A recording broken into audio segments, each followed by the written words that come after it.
I win na. Debbie nya o win. I win nko. Ba ku bi so bo an. And I want to make me wo. I will win na I we be ko ni na. Na ma mention pictures re kakra and I think my mom some few pictures videos from our win constituency and Dr. Mahmoud Baumia. Now, no, but a power and chance down home. Just down or so park is someone Sembrina and Concro. Chance down. Chance someone Sembre and I don't know a year in a hinit. Chance down, Ufin chance down. I know who you Kukubusu, one Sembre. Now, Cabo, when they say, okay, Park is also just down park is so Kukubusu. Park is so. And I will park so. Oh, and I chance it down. Wontumi and so Wontumi no one somebody that is a trump by the born number 1 number 2 number 4 number 5 okay akantansu beda abo okwa afọ efre ba bi anwanwa kata atwa ne efre bi anwanwa ala bo gojoba kontom na ni faako e doso ebi wa kontom na ebi wa hafo sa okay na anwanwa na kukubuso ne nwansamre num de atwompo nia no ya just da ho okay nkro na de we na na musa so we di meet da no me se da bia nu wa na bo mi na me hwe se menya some pictures and videos from our winner na yenhwe kakra and Kwame Abanga received the vice president and the next president of the Republic of Ghana, His Excellency Dr. Mahmoud Baumia. 67 days and more. that's in 67 days. All right. Young fat papers and toss in your pictures and videos na Daily Graphic. Oh, kunini do bokata no.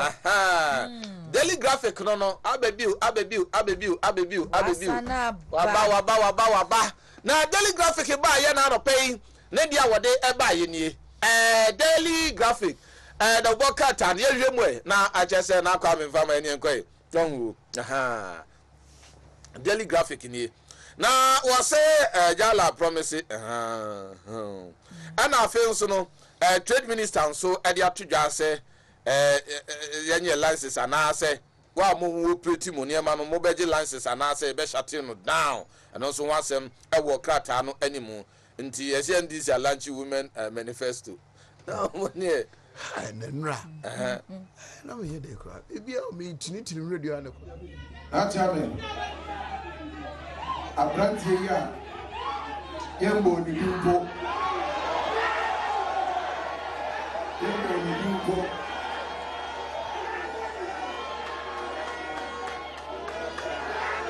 Upon the woman be ye. Yekui akonya ina atiame. You need that so papa sa fi akonya yen sabeka. Onipa ye yi no a o jina o menzi ha. Obia bonidi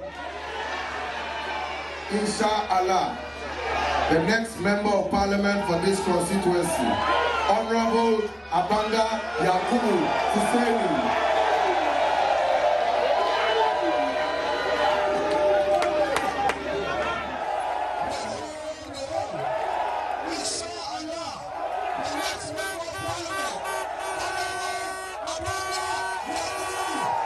Bibi fine. We are the paper.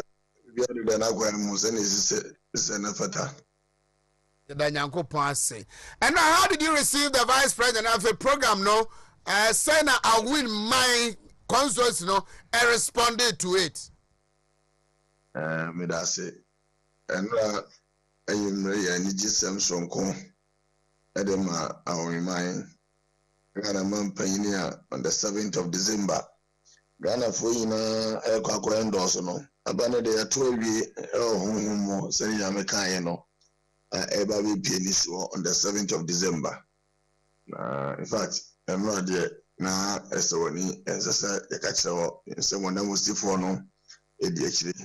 Now, no media dance here. Bra, obedu, Hana, our money now say, Odu, Rampona 4 a.m., 3 a.m. I dare a friend in that pie and that ever train papa no. If it's MPP, I buy any year in the year. And acquiring distance and into no sense could be do hobe. No noon, no CM1, Beneco and him that will be 2 years or so. No, but no, don't he? In fact, Yania, or you might also know, Yantini, Amadaya, they undo, maybe an essay, really no crantum, or do had done. Yes, you don't know, on your breath, MIE pa Angasa. Tiene to check commodity and comopa, ne womubia no catcher, fat nampa, or you might say to Musampa. Only I yourself, any I remind you, say at one so. Now, she said, Papa, and people are being here. Na Ghana, funny to my preferred Argentino. But the budget is so far, and some more can be associated someone at the dinner can be prepared, and I know clergy come for or be opinion leaders, stakeholders, be about program, maybe at the dances and Papa no name day. Na dear friend Amambo no so otias here as vice president now and then modern power over the last 7-8 years here you will me akakana do 8 years no when you in fact vice president ka say NJ papa NJ me na me tun say but why program the whole day na any just from kwa e ba ne mo bedu NHS ampa in fact when you to so Yajidi example breaking the handle crowd the man. Bibia koyem pedra. Right. Menim say Ocean and Anum one Nyamia so for Edin Common Twitchim no or maybe be to the Nimua and no Edda I'll win Mano Akuma so say Nyamia Robert Man Penia or went to one a mama woman. But the third our real traditional area of my end of Dano, our my assassin now, no, in fact, certainly the others will be I am for Sudia dancing, papa, fitting Buzia pencil, a baby too, you are not Donka Kufuado, and Asat and Rano. I think PIO, our remember AMPP are buying any diaba. The anti-government hospital, anti-training college, the acquiring anti-Asankegua road, the anti-Dadesu road. Which will be an Emakesabia or our piano, MPP are buying and a day abba. And I know agent social Casampa said you live at West Kayano. They always and will always ask for more. Inti Onomsa Busari, Sadia.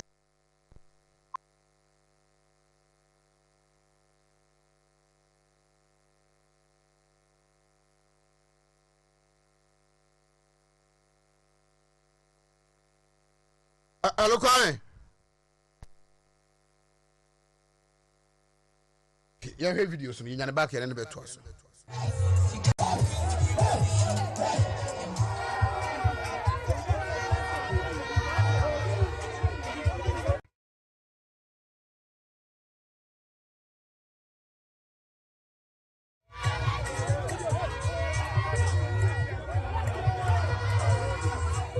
Then we can, Oliver Twist. The piano, whether to do a class, and I know some point to the amount of tea. And that is to mean, sir, when you go community, we can go on that Roma. We go on that Roma. Now, more papa, now, farmer, that you watch it, or dust from corn, or what the Magana for, in the dear woman and anon. In fact, you are, but about me. And the other one, let me so cry, no, the one with some put it about Naka WhatsApp. She said, about Betchin and Anom, Betchin for, or Betchin come before, or Betchin opinion leaders, or Betchin stakeholders, I've been a mammo, no man, and Anom so to me. No, no, my boy, my mom was a father. When I boy, assistant my Ghana, father to my paper. And I ate to the name of MJ Libo Rodo, In fact, my contract 2020. And not a new COVID-19, no, say, not care about the COVID-19 year, and yet, or maybe, and you need to be, and let's not say, boon, it's simple, I can't say. We are doing here, the person with the COVID-19, but now, we have to have a name and the father to be able to contract, about Sana, Echo Island of being, I am a circle, good rules in put on road. And no one a cofa.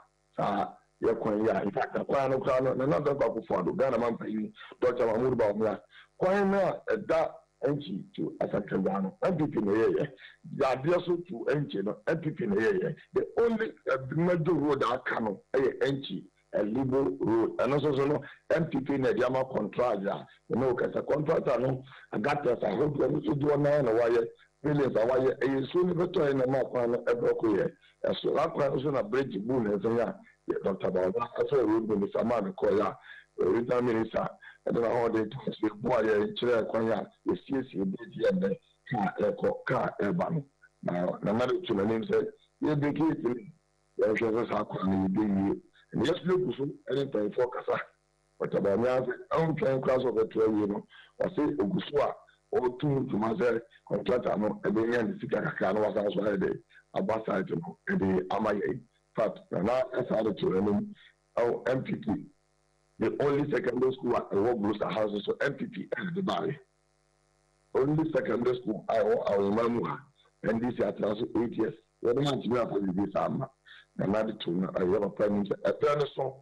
Now, by the beginning of senior high school on Fabaco and the Kayan. Now, ever part of the two and what is or Conkai. No, qua, the might be a sapatasa and chakra, our mind a better than Cano. To Mojidim of us, and near my baby or her, or Cabra in an enemy to an animal, or Betty Marion and Imania, and the Amaya, they know about 20 and all barbarous animal. In fact, over the only secondary school where Mansimuha, there were 12 in the classroom block. I must send up pictures at now. There were 6 in the classroom block, assembly hall of Gusho Musi, school dance or Motaka. I did be a young mono on and up to secondary school, BILTP, and buying and at the buyer. In a non Mojidi Sampa. I did be a found mostly young teachers. I have friendly Pama said a Boaman associate teachers. It was also to be here, but MPP in the as also extra book. Actually, cocoa prices no crowd. You're bomb pie. Now, you're bomb pie. Maybe be a soup, he said a gun of foreign tomato for your pikia and tibia. So, Korean could buy, yes, a dear, or number of Massinia, only the old also called them all my Ghana. So, I know no one boss, Ghana man paying the casa, the Ghana for the Santi and back, the Metia, the Santi and the He's a bar, it's already. Now, you catch the cocoa rehabilitation. In fact, some planting for food and job a do and they make up good being and say, you know, remind you. We said that Gustav and say, the culture you are the Taba and say, yet I was equal the end of 12 sorry, dear. Ya 12 sorry, then you swore on the 7th of December, year Quaco and also. The man in the they need some so papa and your dog na ya trust a double doom na ko be a ho ya ke no ba ni bi a ni je ne ebi no nanum extras after anopa 10 ope mana do almost papa no ya shiano an for example the yesem an dana sila a friend in that party yenda was one year adini ni wo susu bi nim nia oba be ye we do about me so bra some dey ni mo le bi ya mo waka fact na mo obusaye meet professor GCA say meet the area pass edu driving license ana be boa it will pass na ko nya DVL or test na pass na mo driving license won ye say ya mo online this year mo na okay. Now, we know to need a young from now. But the first vice president of Ghana ever, why you proactive, why you active, or you creative, or you innovative. I was born whom the papa, that the other de la Calacra on that. Your vice president drinking crowd, we crowd Calacra, they do this.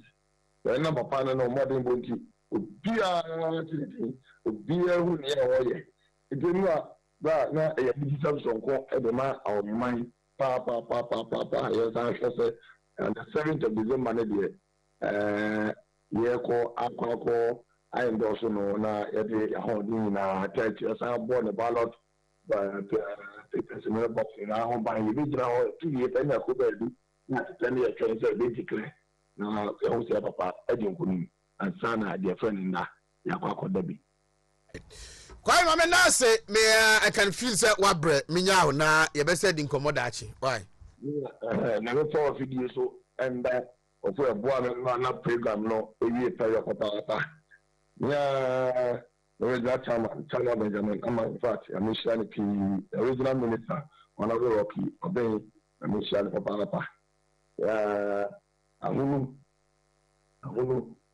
yeah that paying back one of the patrons of one of the papa yeah but what about 20 minutes on the call by a Gusua for a bank in the bottom of the Safari City Hotel in the but next time I'll be about in the whole any of the could have our remind you what you papa sure because it was the chairman MC but team my photo program together was just organized Benson Dan on a presiding member in fact Benny Rutherford Sule Shaibu Nuruddin in fact when you got a good year at the other boy pepe bon homade bojuma na juma de no evi o ko ba bia na ya receive it no in fact odaw man say na mit maga say no ya ne to poto ba bia na masa aka say that so we videos ni awo yo mu ni nukura o no ta mechi say yura odoso nko o ma me no o me pedame na yura so pedame na ni die ni amambu ni e wo aban mu bi o se trade ba yendi yempi ye na kese na onu de lokoko kanwa fact that is a moto fu amato nkwam that was a papa ultimate TV say ba radio ba ma yosem ba for sports the Ghana had here to be oba na ha bi ati na one dey da no bi ati no no bi ahe na me da wa gasa wa se bra ya mi sha papa ne koso o ne me wa anya o certain information that we are coming at media media to call let me type that information in ekuta ultimate TV correspondence and there it make as a community be organ habiano ono me oh I mean some video no put that right we are okay about that. Thank you very much Kwame I don't know NPP Abanga Abanga Yakubu Fuseni on a parliamentary candidate I'll win constituency 41 minutes after 8 Afi Mr. and Mrs. Momionko. It's graphic in Waviana. And Nana Yanko daily guidance so na anope ono so Eddie Biaba. Na anope wushe nim hanu mua krata no HMA. Ma mesa miraba omiaso so na makoti ya chese ni kunu na muno no so na mu ye. Anope ahonsam no ewo kratafa etosu ensia. Ena kratafa etosu miensan so ebo ho amane sesisi ade o my Ghana. $30 million sika ikrodon abedem ni nyina sika ya de ba bebo ye nkwaye ne ho bra ano pay bi ne kenkan na arehusem we nim hanom so kiremu a Every girls headmistress na akwa wuo wo bi manso Italy enen important ano pay arehusem pa ni nyina mo no daily guide de obokrata ano pay obo sansem we nyina ho amane ania yanko chronicle na chronicle the Boka town so the bia babe tuja na no pay the education minister na bo say yadutwum ni mfoni da honom education minister mfoni no na honorables ya wo say yadutwum ni mfoni ababe da nyina ne sa chefo alawa no everything na double ni na nka waje 800 Ghana cedis alawa bi abode ba e say waje 1800 kanisika 18 million wohu eno nko akora ye obi aketua ana afen so de na nko oje 1200 no say oje 2400 de no see obi aketua ni nyina ya alawa o that's lament anu wasem edakata no enim ana aposifo so no democracy app also aposifo abaso bono ezi ura lanso abo nu mabaso pa ana ochehene nso sese de sese 25th anniversary no grande bapa October 12 nti 12 October nhemu no bakoso chronicle the bokata dia odi abetu ya na no pe mami nsom ewo the daily statesman the bokata ne susumwe na anope a kyerɛkyerɛfo omala wani ntumu no anope eno so eda soro ho na musa ena onimonyafo kojo opon kroma so fo nyi da ho sisi ade public servants mpanifo mote asem de pawo yesi efie no aban guso a sisi saa etanope eno so de nim ho na mo kakraka na emom krata freto so miensa ene bo ho amane de aka ne de ni nyina eye dada no a etisom na yenko ane yenko the daily dispatch daily dispatch so edi bia ba no pay na dispatch be dispatch ye no nsema odi ba ye nyina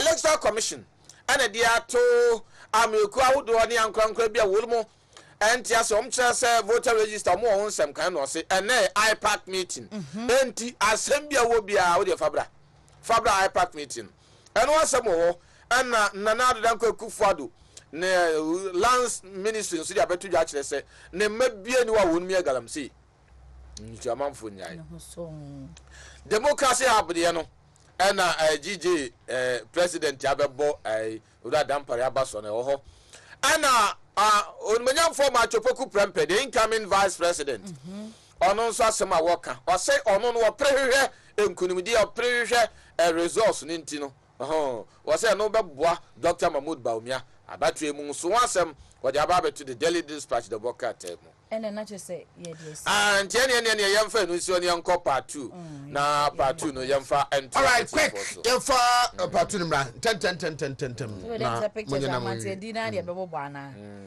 etiano pay na akosia sapon jomo boatin mini foko di nyina na abofre ya kan bo musa no nana akosia sapon jomo boatin anopay o maame ene abusua ni nyina ese omoma happy birthday ena me maame bi nso so e wo ha say sister Leticia Ejewa dodo no afre ne madam Oliti na okwa asore e wo St Matthew Catholic Church I no we fidwa say na anope wadie nyina o brother Michael Ejapon Kumewuma Rural Bank Drobon so branch manager anope ono so oma happy birthday ani ana ya to asora yede osai Kwame Frempong ana uramwani aye nadmo coordinator ewo atwumakwa ahoma ne ba ana edi ne birthday ne enti osai Kwame Frempong osai happy birthday to you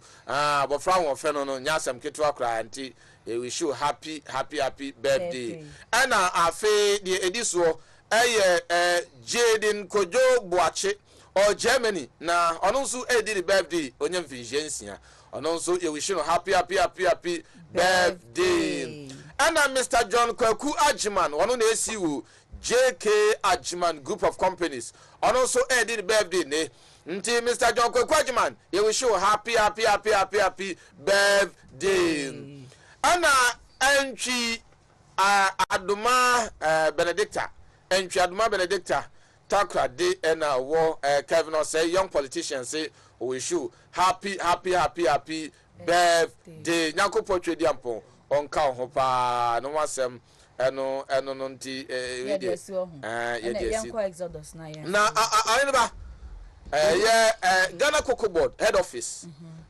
senior staff ni na chairman Mr. Nkansa so much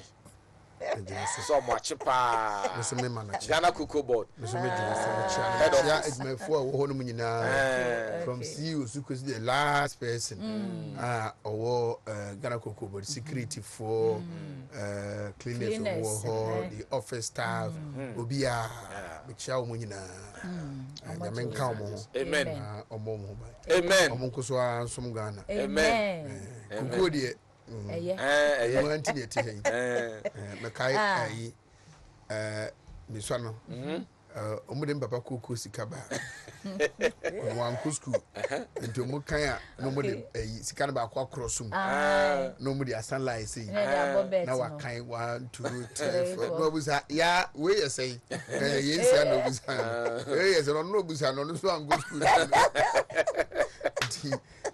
Ohana sika de also the mom from one kwetwetwem adam sika mono one city ne 2 cities mono pa no mo sie sa you know Ohana sa say dey siko no the opposite the mom from wa na okwa no watwe mfimfiri watwe ba ko untwi mbom no peda ne mo aye ha so si ko school ntem no go be say e say pai no na ni fie na okọ Graham, the battle bright. Exodus, right? Exodus Moringa capsules. Any Exodus dandelion capsules. Wey any say e to pa ya. Anum ni mienu na pa wiare anwumre no. Unya bi na anum e boboa ye oni pedua mo aduma friti so besi na se boni pedua pa o. Na obi obenum be dia dance. Enti so konum bi ne be dia dance. Na nyasem kitu. Exodus, the edro bi antumi anye no. Exodus subaya na babaye won adie drobi antumi anye Exodus subaya wa baye Exodus yenye udeni enti ko ba bi ato bi drobi ko bisa ne pebi to anase fe doctor 0544 447033 0544 447033 ena 0537 456665 0537 456665 Cal Kits. I am kwada portion e pon small see fita sanya hode no ye fe no Cal Kits nkwada ne ye no na Pepsodent Shako anu ye mpedifo so de eye bidie ne ya ne miate ne ye de ne ma bi afra chese de portion ma see fita nya hode so ko enti bomode wonum ye hwam bomode ne saw so benya bi na onso atimi abo wo wate ene ye kamfo de ama wo nti ye kono no ayi Mama bye Ghana have to repeat for Emre na omuma trance omuye na Dr. Samuel Efriye, Dr. Samson Kwesi Anoma, Senior Ishak Kwame Chei Brube, all senior lecturers at Kumasi Technical University. My betrayals near the course. Say, dear, about your many cool nti ase wa pomu dini ho so ehiame tiano pay many Ghana health therapists for air transit na ya bonkomo senior machi ye ja Oheneba akwaba soso ye nia na wo hoye ya me adom bibia boko ye gidi se won so doctor for kwali ni senki busam se mo hoye mo fi se mo ni se mo yare se ya ni ye du papa ne ba market ni sentine ne ne betiefo no ma hwefo ni nya ready and then soso no omutiu ya te ye do etiefo ni awefo nyina ase se mo da bia mo nya adaje enemre edema Ghana Health Therapeutics Executive Prostate Center na mo tie enupa se be ye bo ho dawro edema mo na mo bo moden ma mo saka bi na mo so emma pomuden ekoyi na Ghana Health Therapeutics ye se yaba ade ama Ghana fo ye na enidaso no mo betimo de moni ato ye so because ye na ye edu papa eba edwa so ye na ye edu papa eba marketing so ema Ghana for bufa so tobi enonom ema omapomuden ekoyi se o boost the immune system no or to say 500 or say ni prostate prostate joy o man mema sem akoyi no Ghana man capsules na afi so enuan mo maposo aposo ye omo ya de bia omunya pains na omo pe bam ade atwitwi ama omo pains na ate akọ migraine tipaye headache bi no all punu bam no Ghana bam eno so abade amamo na crypto 400 so ye malaria no ho adwuma de mam na ena ye bedi nkomo no afa ye prostate joy de otidina no se bema na ye de ye beka wa asem because ene mema bebria se be omo toa ye na no mo masamando no prostate cancer dodo na prostate cancer na sebe edo onko onkrachi na ye bo edu papa ho dawru ade ama se prostate yare enkwa na how dia wadru prostate joy we a young boy no wasi so wo 18 years and above and wo 18 years kwa sebe na wa start about prostate health ho ye dey ho ban ade ama ho because se mfie no ko anim na akonya wo 50 plus aircon na 50 and above aircon dia na chom say yes so one pe edro an nom an siesie o prostate na anya de ya prostate area ne de obe experience baako say enlargement of the prostate obetimi anya say inflammation of the prostate obetimi anya na say prostate cancer obetimi anya dey enya enunti na wo ye bema oboso mo wani ku anase mo wani ko prostate health ho ye dey ehu ye e de ma ebenya anka bema de enka boso me no akocheki wo PSC no ba bia sebe ana wo PSC size no ba bia prostate size na dey ewo adru no say yes me prostate no enlarge kese anase de da normal anase de tia na wo say dey etie enunti ye bo edupapa ho daru ade ama prostajoy ye prostajoy in such a way say wo ye bema obetimi anom ade abo ho ban said ye beya o prostate no enlarge na nkofa ohaw enfamro na emfa nko wie prostate cancer enunti na ye tufu say wo above 18 years ekwa obetimi start anom prostajoy na asiesie o prostate health no ade amount na abo prostate health no ho ban ayede ade amount said the beya obedru mpanin fie so no 50 years and above ekwa no face prostate health problem and also face prostate problems bia enunti ye kan for prostajoy ade amount so fie no over 18 years and above ekwa obetimi anom prostajoy no ade abo ho ban said ye be ya prostate area ne dey ema so in the first place to the yan say wo koda na jo a be yi ba ko ayede ade ato anum na sebi abo prostate health so ban ade amount ye nuanom so asebi omanya prostate problems no asebi amasisi ano omo Johnson tentem obi koda anajo a obesore anajo fani nyina ayede ajonso ena ye frɛ ne na ontimi na bi obi onso a ojonso ana ne bema mu eyede ehyehye no onya burning sensations ewo ne bema mu obi onso a sebe ojonso a na ebia ka ne junso twa anim ofilise nye ne nyina ne timi baaye eno nti ne basa mo saka kra bi na ofilise onko yede onko empty ne bladder obekonso na Johnson no so ntimi nye de emma obi ho a okwa obebre obechim ansa na Johnson na yede aba obi wane ne kogina washroom na se oni ne ko ba bia wakọ washroom so okọ Johnson no obedru on na ko be 10 minutes 20 minutes na Johnson credit me yede emaye enso no se Johnson di no because the prostate na yede iron large ekamia ne Johnson cha no enti ama Johnson ni timi yede enflo ye enfama no obema bi won so ono obedi nhyiemu a na sebe ne bema mu na yede emu hyehye no o ejaculate anase sebe nsu mpo yede eba na ne bema mu yede ehyehye no ne nyina eye prostate na yede ebo nka ye ehia so wo mu ani ka anase wo mu ani ko prostate ho no the prostate no ene na ebo ama bema sebe watimi ahye obani nsen sebe sperms no say nsu o mbegya na say de ebe carry sperms no from bema ho akọ oba ho no eye prostate gland na yede e produce sa fluid no enunti na ye ka fo anase ye bo adro prostate ho daru ade ama say bema ma prostate enye de ehu hia o ema prostate no nye de enye kese ema ohaw no enye kese na aka wato na sebe ede wakowie asamando emreko a wo ti yen kase ye bo prostate ho daru ade ama enti sa signs and symptoms am bo boss bema o face bi urinary incontinence wo de wonya control of your bladder the biana Johnson na ba na ede eba sa obema ketechi ana bema kentinka ne ye ball pampers na sebe odampam untimi ye ho hwe ye kan fo prostajoy ade amount obo onso a dribbling of urine se ono de wa Johnson awie no na Johnson na ebetwa de da bi mo se na soko te se wa bie tap na wo tum no na so soko ko no sa pepepe ana ono se de ne de eye ni nyina eye prostate na de bon kaye enunti awose wonya edura ebeboa na treat anase ama prostate health na SCP esita ade ama eye prostajoy na ye kanfo ade ama ye say eno na be treat wo prostate na ade ama ye nim de ye ka enuro ne de ebu e market no so other prostate drugs no dose prostate drugs no be fa bia obia o prostate drugs name de papa ebeboa treat wo prostate health no ama prostate health na SCP esita na asa abo prostate health ho ban enye se we treating keke na asade yare na de we occurrence asaba biem name abo prostate health na asa abo prostate gland no ho ban ade ama no hwehwe edro prostajoy hwehwe edro biara chi akwan hwehwe edro prostajoy oye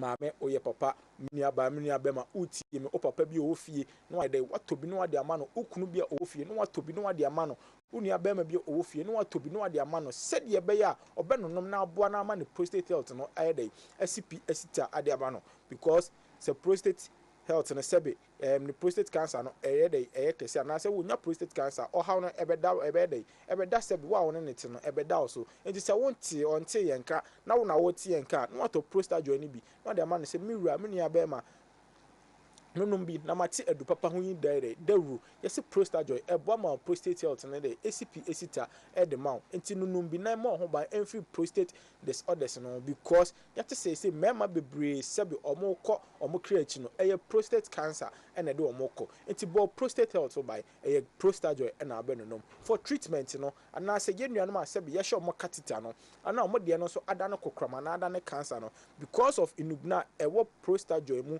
ana say inubna de prostate joy into no because of the antimicrobial properties in the womb no say infections are ebe clear every ho ade amount because of cryptolipin na sebi enu so wom no ebe boa ayi cancer no and as a treat cancer no aye dey every ho ade amount enu nti ene ye kan for prostate joy ade aye dey ade amount say we ye bema na wotie mi a ema prostate and as a prostate area no emfa wonko wo krechi emreko a wo ti prostate joy enka ema prostate enye yare kese bi ema ye na wo dadwen se de bia na wo ye dey o gen na menya aduro na ma ye dey aduro be na metimi afade treat me prostate or how ya me for me aduro be na menya the show ema na nye o how ma emreko a wo tie me na wo ti prostate joy enka hwehwe prostate joy na nunum bi because Ghana Health Therapeutics and Executive Prostate and Herbal Center wa wo ti di na Executive Prostate and Herbal Center na chese ya ben ewo prostate ayarehwe mu enti se ye de aduro aba montene ye kanfo ade amawa wo say yes ye nim de ye de ye ka ye mo yetrim emeka nsem biara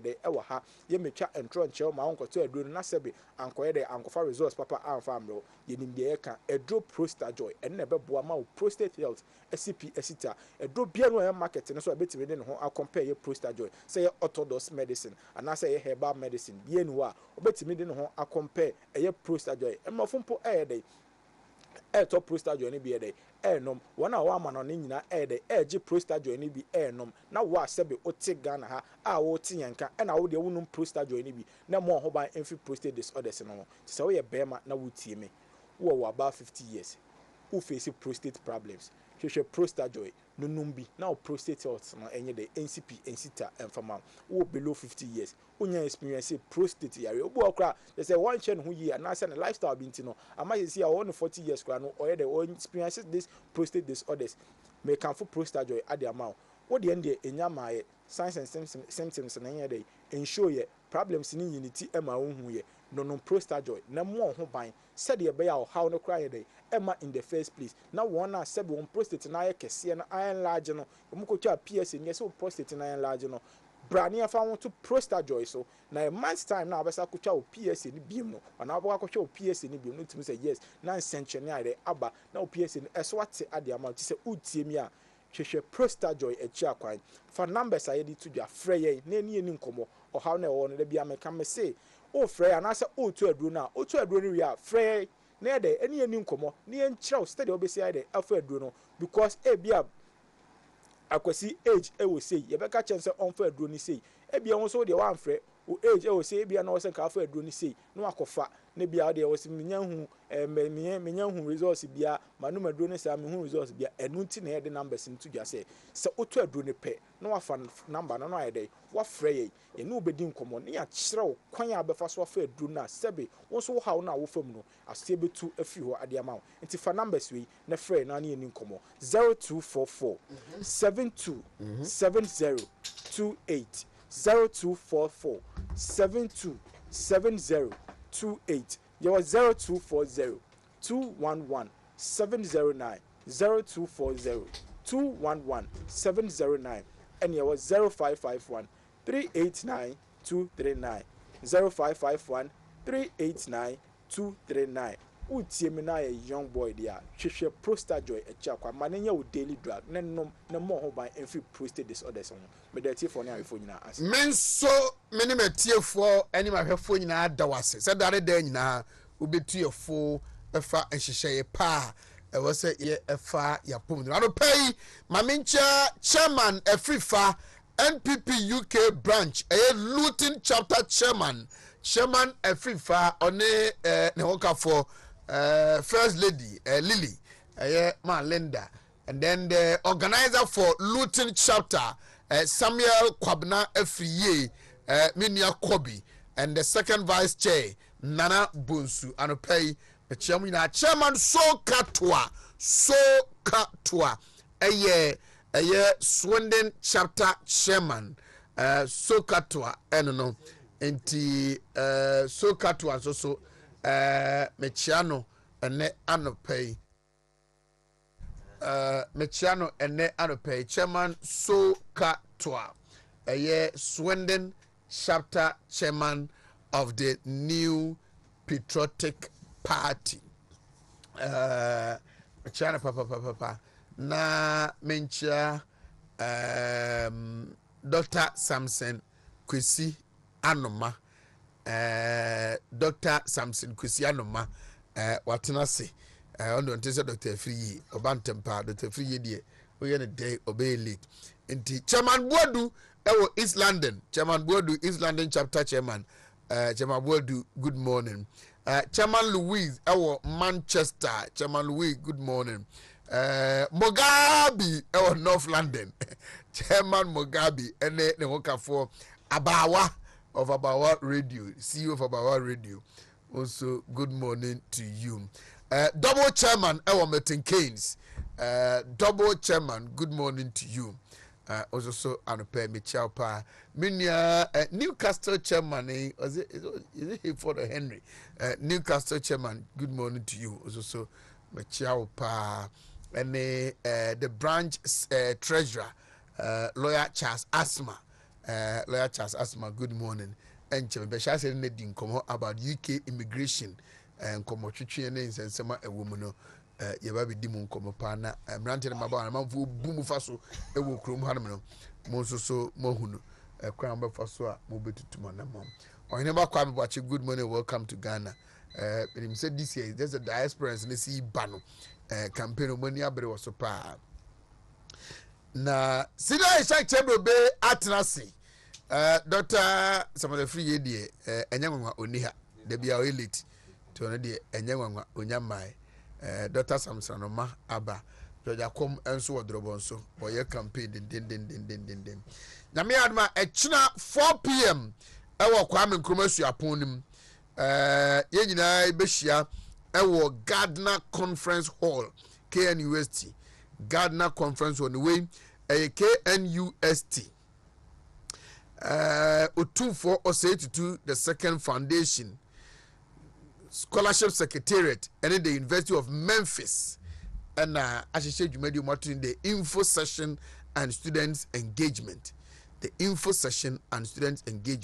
so University of Memphis USA with Ghana Scholarship Secretariat inti addition for no munyina amomre na momehia no muni nkombo information mu hia questions are more answers to any scholarship application no and the me wo munyina bibia no Dr. Kinsley Kwame Ajimana ankasa na edi animu ediaba and after the Vice Provost International Affairs University of Memphis USA Dr. Balaji Krishnan ono eba Dr. David Rusumano Provost and Executive Vice President University of Memphis USA ono so ebebebi Dr. Okenwa Okoli orebefi Nigeria pe Dr. Okenwa Okoli oye Dean Health College of Engineering University of Memphis Afi Miss Rebecca Lohman as your Executive Director Center for International Education Services onosusu ebeba Professor Oheneba Boache Ejei Wahine the second Nana Professor Oheneba Boache Ejei Wahine the second Otumfo Hiahene and board chairman Otumfo Osei the second foundation onosu beba and Dr. Kinsley Kwame Ajiman Oheneba Kinsley Kwame Ajiman registrar Ghana Scholarship Secretariat and him D4 and munyamfo oma ben abenfo in and echina info session and students engagement University of Memphis, USC, Ghana Scholarship Secretariat, Otumfuo to the Second Foundation, KNUST, Makamboma, 4 p.m. and you met no 9 Gardner Conference Hall, KNUST, and Jumedi in Bekosu. Yamiad Mochana Chinadi. I just say, Sine Shakamo, Mobana, Sine Shaknet, Doctor, Anama, Mobayemi co-host.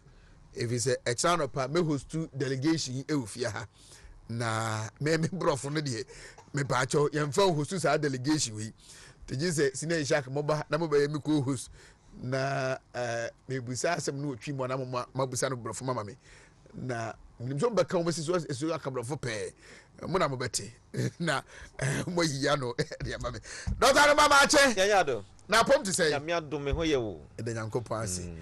School is still in session. No, I'm not breaking. Yeah, breaking. Yeah, hey, a friend of KSTU. Most kind of gaming who ye. Oh, you are doctor. Doctor means upon me to pay some pay. What's I say? The rest is almost will be a break off. Okay. We are holidays. I'm saying so January 2025. To January 2025. Yeah, because once SHS for no more. I'm saying I feel much more in a way. Yeah, I feel you be market. I feel no more releasing results and sana. It's admissions and tea. Nam G say a question on tea. Okay. And the invest in admissions in a Benya extension. Oh yeah, because as a resource my. Then my NT. Second resource not bad. Yeah. And academic year never started this year. Yeah. Okay. But because resource my, I want mean started continue students. January 2025. And my I be a gap no so. Mua almost a free CC copy in January. Routine say a beer. It's almost like one semester. No, so okay. On and also postpone. I don't know question. So then, to January 2025. 25. Your tertiary students will register our campuses, no. And this almost transfer. Say transfer. Transfer so and this is on Babeto. Unfortunately, I see. I'm Babeto. And do Hosea now, my politicians not carbetom. So when the mark cabano, say sometimes also will be money because Cocotuaba. There's a pisca cratoho. Now, Cocotuaba. Especially or more. My register or my constituency. I saw now, Timino be a bit my coordinating. Well, who may be or more. Or Mano, and also cry say, That is how you piece you know. These are the issues. And also the more politics now cost a beard and no. Baben then Metcha me pastor. Joseph Abuaji, Joseph Win him say now no. The same thing see how oblasti me too.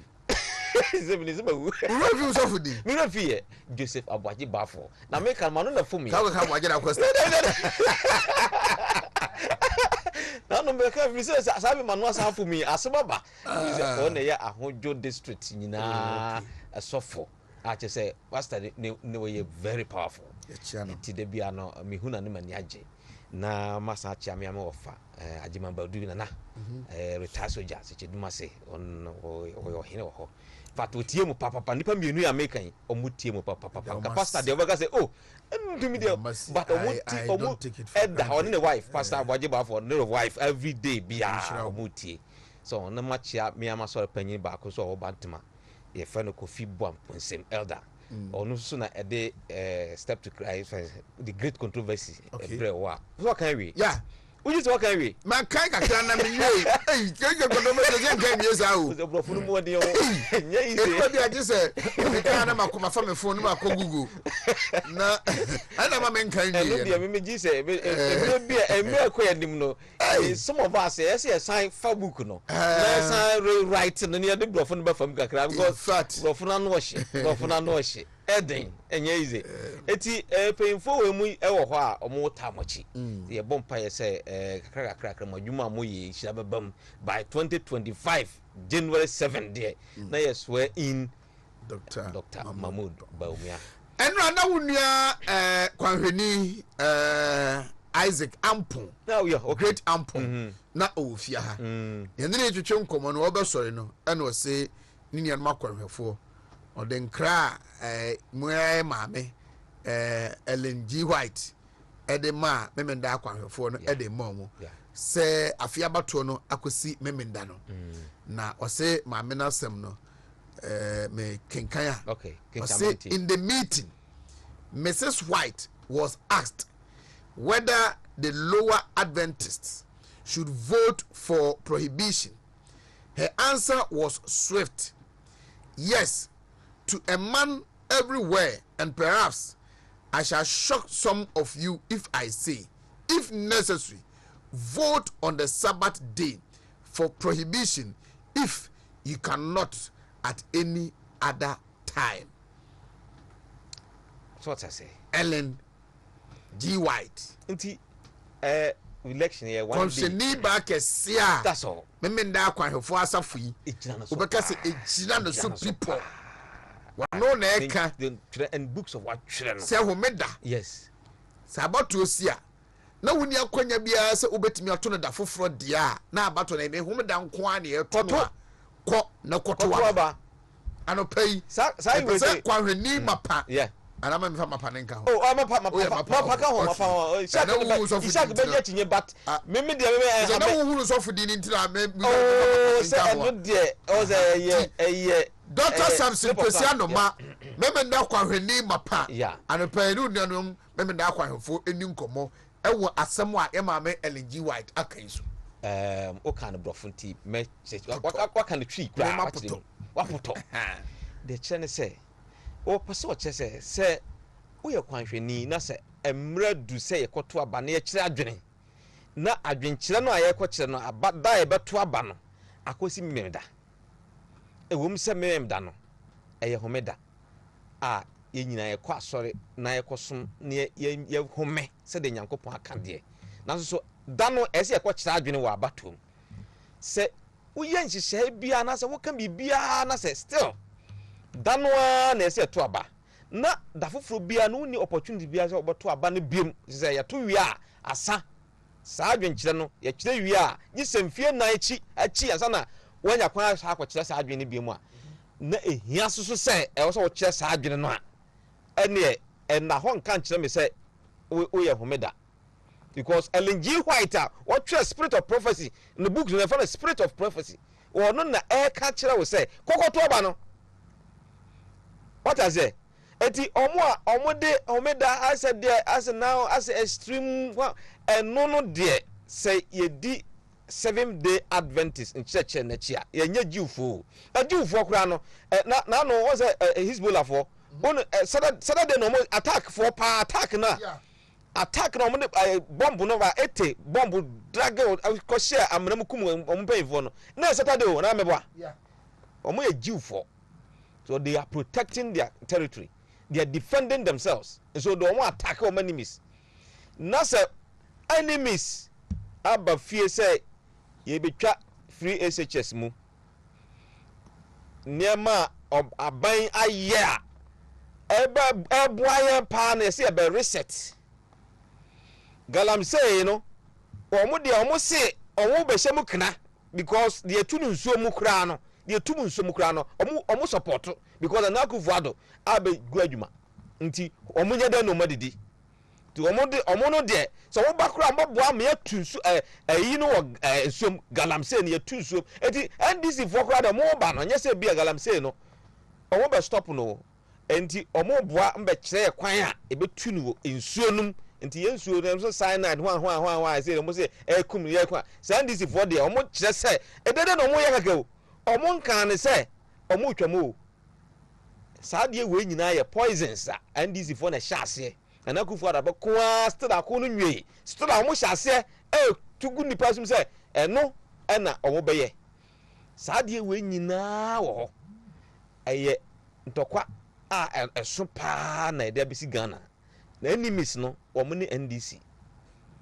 sa na meka no ti sori kwa kire wadwen kire se Sad na NDC for na adwene de denin and kontompo amotutu mfofo ade anya no kro no mahye no moka sad no ye pese etwa so 2024 yi ekọ enim ye etwa so na ye tutia wo mo pa no munya be aburo so 40% aburo so 40% na next 2028 mo be 28% na fe ba fam sa eno na ye pese ye di NDC enti ye pasundwe nti kokoto abano na to ma MPP to ma na minim say me nkrofo 7th Day Adventist there about 80%.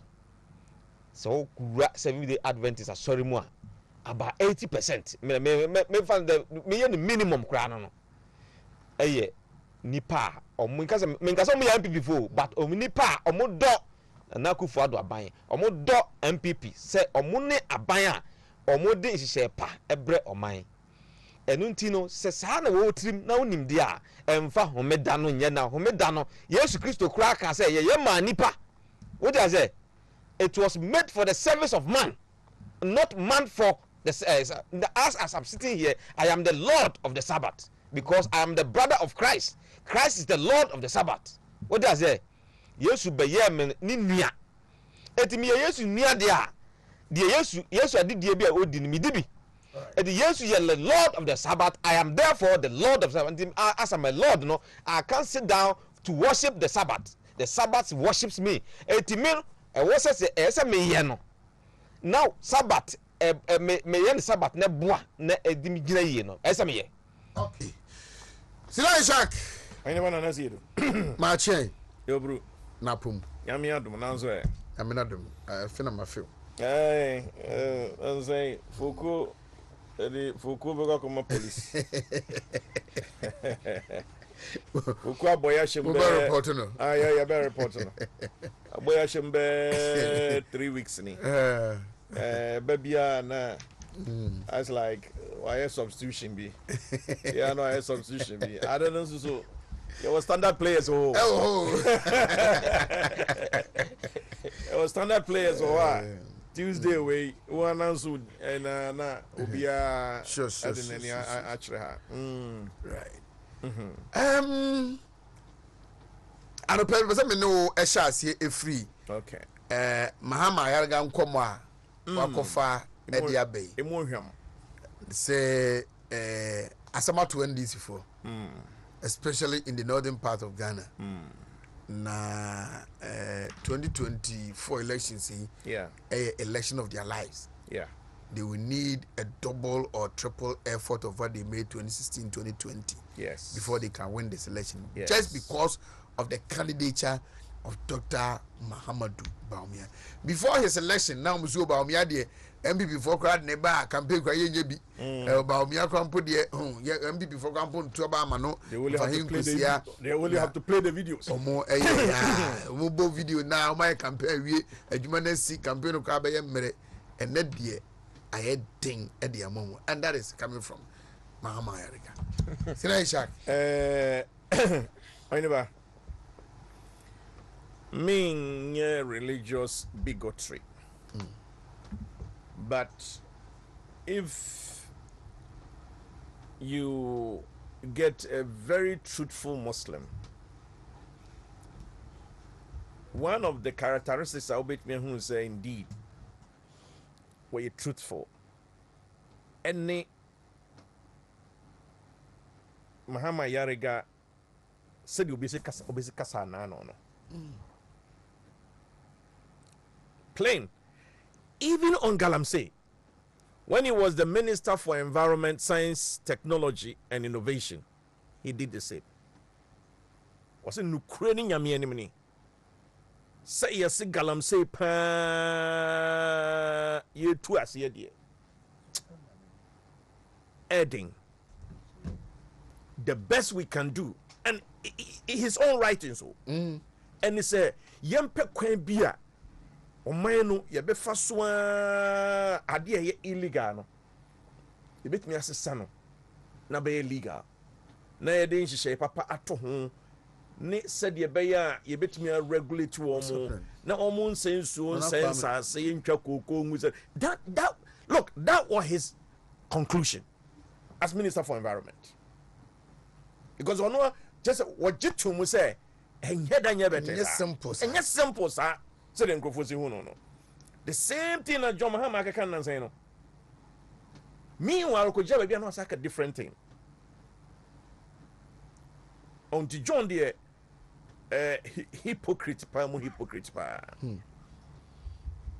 So, share, come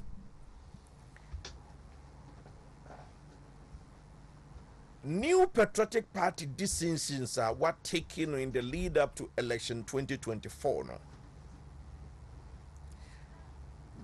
Na misa, nyese misa by age. At least I was in the university. In the 1992, lead up to 1992 elections, I had Professor Albert Dubois a buy. And mean discussions and decisions I'm planning for a take in the lead up to that election. Again, now some of us here in the front line of politics, Papa Kufuor 1996. By the year 2000, I was not in the country. 2004, I was not in the country.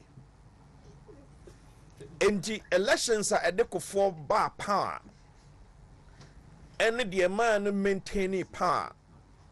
No minimum. But at least 2005, I'm by any year. 2008 elections, the course would be Oheneba Yehunie. And the course 2012 Yehunie, 2016 Yehunie, 2020 Yehunie. Oheneba, met me the minsesemebo. Say, and she share an amontuo any decisions a New Patriotic Party are taking in the lead up to election 2024. No, arguably, is the best ever. If you say SCA, your platform be so now, Obia can win, Obia can win, Obia can win. When people try to say things that, oh, here, party for more platforms, and not discourage you more.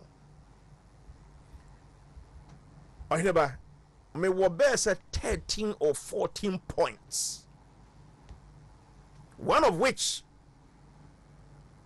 Mahama Aka. But it's important that you put this in a very comprehensive context. NDC is really suffering. Omobre. Ebra omobre no pa ba kone se.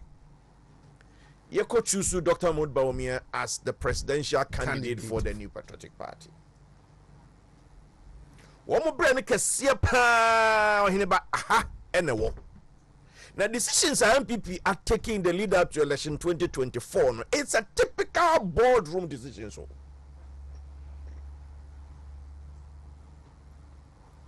okay. It is going to be first time decisions we've made, but the most strategic first time decisions we have ever made.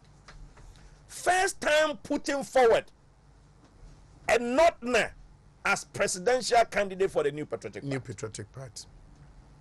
And if you look at the African Watch, the interview started the conversation from this angle. First time New Patriotic Party is putting up a candidate who is a Muslim. First time. And Mahmoud Bawumia combines an first time we are putting up a candidate where you conversant with presidential election, no terrain, no, he knows. You say, why you running mate 4 consecutive elections. 4 elections. First time you been see your money gun with that. First time New Patriotic Party is putting up a candidate who is an economist and somebody who is conversant with technology. Mine sikasem CSA any abel for a crane said ye juba. First time. Professor Albert Dubois was a historian. Papa Kufuor, economist and a lawyer. The law is more prominent. And then Nana Dankwa Kufuor, a lawyer. Mahmoud Bawumia combines economics, banking, technology, digital systems. It makes him a contemporary person. And the Mahmoud Bawumia presidential candidate channel, New Patriotic Party decision will take you and they are solid. Add-ons. Mahmoud Bawumia choice na ama ye kum NDC propaganda and NDC campaign. And can ye easy say omo be pitch ye against ye neighbors omo West African. As they say no omo ye Ghanaians. Fulani, Gao, Zabrama, Hausa, any omo ka ho no. Mosi. West African neighbors are before colonial rule, because the biggest trading routes no and them Kumasi. Eko Bamako, ebe saying ko or friend is saying Lagos. And one is on back on say, oh, no, some more dear, one was MPP for the Omon Penkremo for it. Na a election by aka 2 months. Oh, come on, start on scheme no that. Them Kumasi Jumwa, Gramoniba or Hano Maction in my yafi. Eh, any action in my yafi. And Tinipano Kodrufia, MPP for the. And there's Samira Bawumia, what the Maya fi na go no nam no ye campaign. And they say no coach in my fina tonsum. A tonsum opia who say mumum and a moody surgeon and unti enquire MPP ni and the airchi zongo ni abayu bi maya fi so ya twi maya fi bi wo krom ha say ya na ya ndisi ni na twen I had difficult amom. New Patriotic Party in Kwa and Wontumi ama this country Kremofom yenu womo abedi vice president. And this is being produced Bakokra. Yera Ali Mahama and Dr. Mahmoud Bawumia. And on top of it all, no, New Patriotic Party and Kwa put two candidates forward that were ye Muslim. Or what take it to know so this time or say a year not now. Mahama Yarega, some no okay, no. He is been very, very truthful. Why no kwafo? Oheneba maybe. Sa Oko Savannah Regency say Yera John Dramani Mahama ofri honwa. Against His Excellency Adodankwa Kufuado. 2012 onya 63 point something percent. 2016 Otesuba 61.3%. 2020 John Mahama votes asati about 55.8%. And against and not na Dr. Mahmoud Bawumia John Mahama 55.8 you know obenya e won one home region. And if you ask me, the answer is emphatically no. Onya yanuna ayika no yanuna Yarega kan no so against Nanado mo share the vote difference sir sir and John Mahama within on no anti makofa statistics there free on one ni home region. Presidential votes no are declining from 63 point something to 62 between 2012 and 2016, and 2020 are declining further to 55.8%. He is on his way out. Against Mahmoud Bawumia, I'm sure ya on one Savannah region, no one in the channel 50-50. I am very sure of that. Very sure of that. Parliamentary elections, no, and so no. Almost 7 constituencies. MPP were 3, NDC were 4. Meanwhile, Omo capital Damango no yen ne crying Abujinapo. Contest way, these are the historical records. And so going to election 2024, you're picking not now, picking Muslim. I will go head to head. NDC stronghold, you're northern, the whole 5 northern regions. It is difficult. Me when you enter NDC 40 years argument where no you're going to win these elections. What you say? Now let us go to Dagbon. 18 constituencies. Near you, we almost at 3 pet. Say, you know what? 9 out of 9. 9 out of 18. And here on 9. Most of them were 9. NDC 9, MPP 9. 2 year general last election 2020 year lose parliamentary seat no. A same na year G seats. Ye kwaji Karaga hona Dr. Amin Adam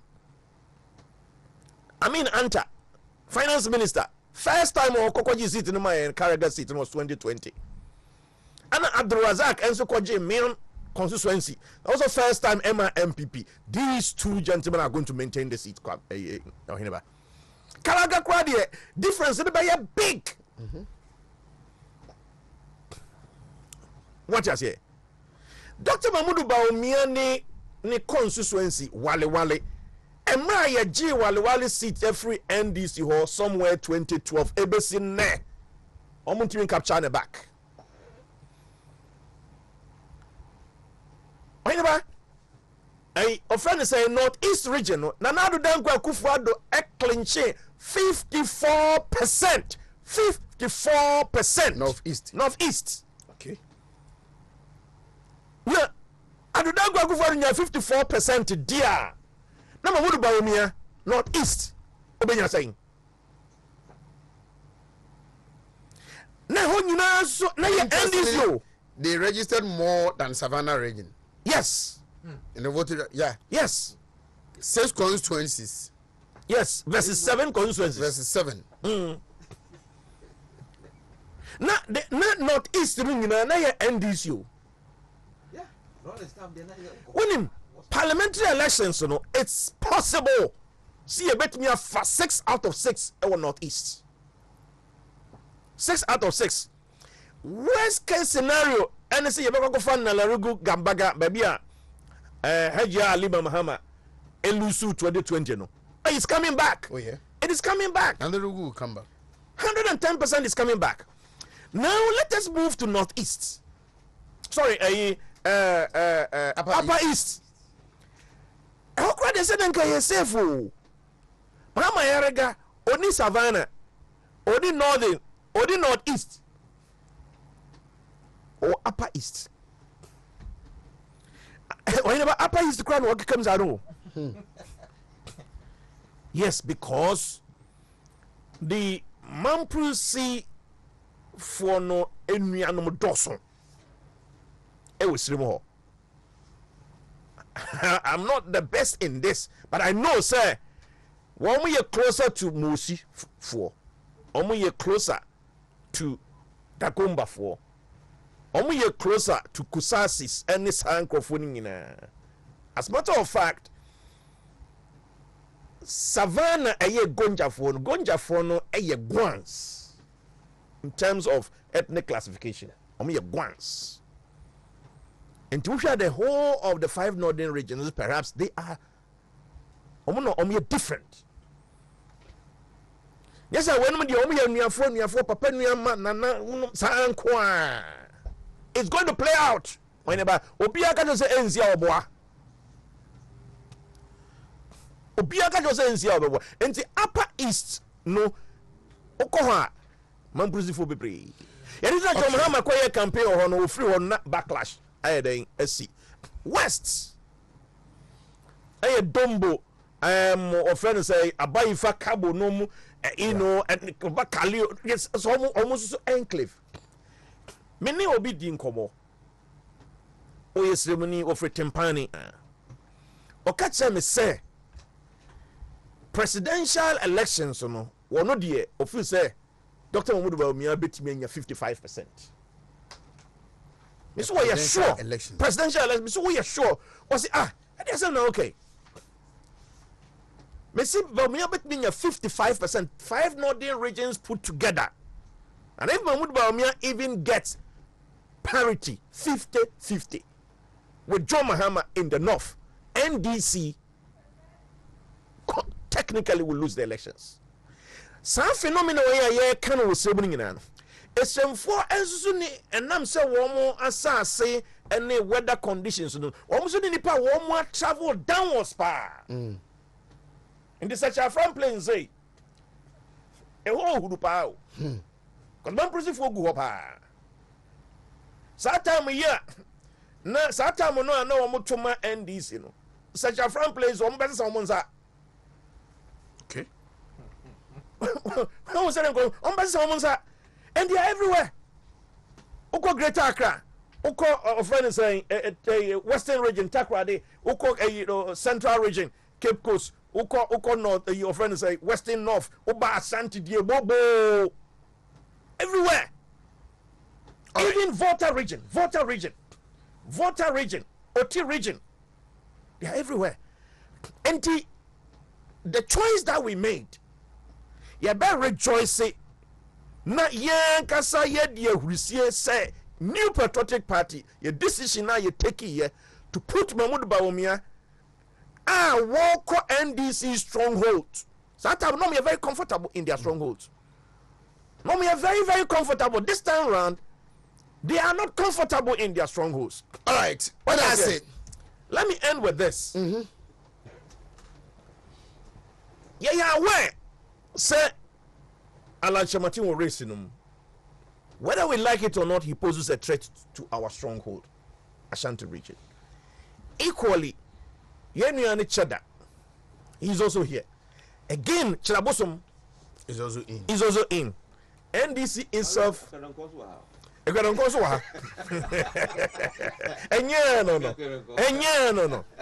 And then we have the NDC as well. We are not saying, sir, we are hitting them in their strongholds.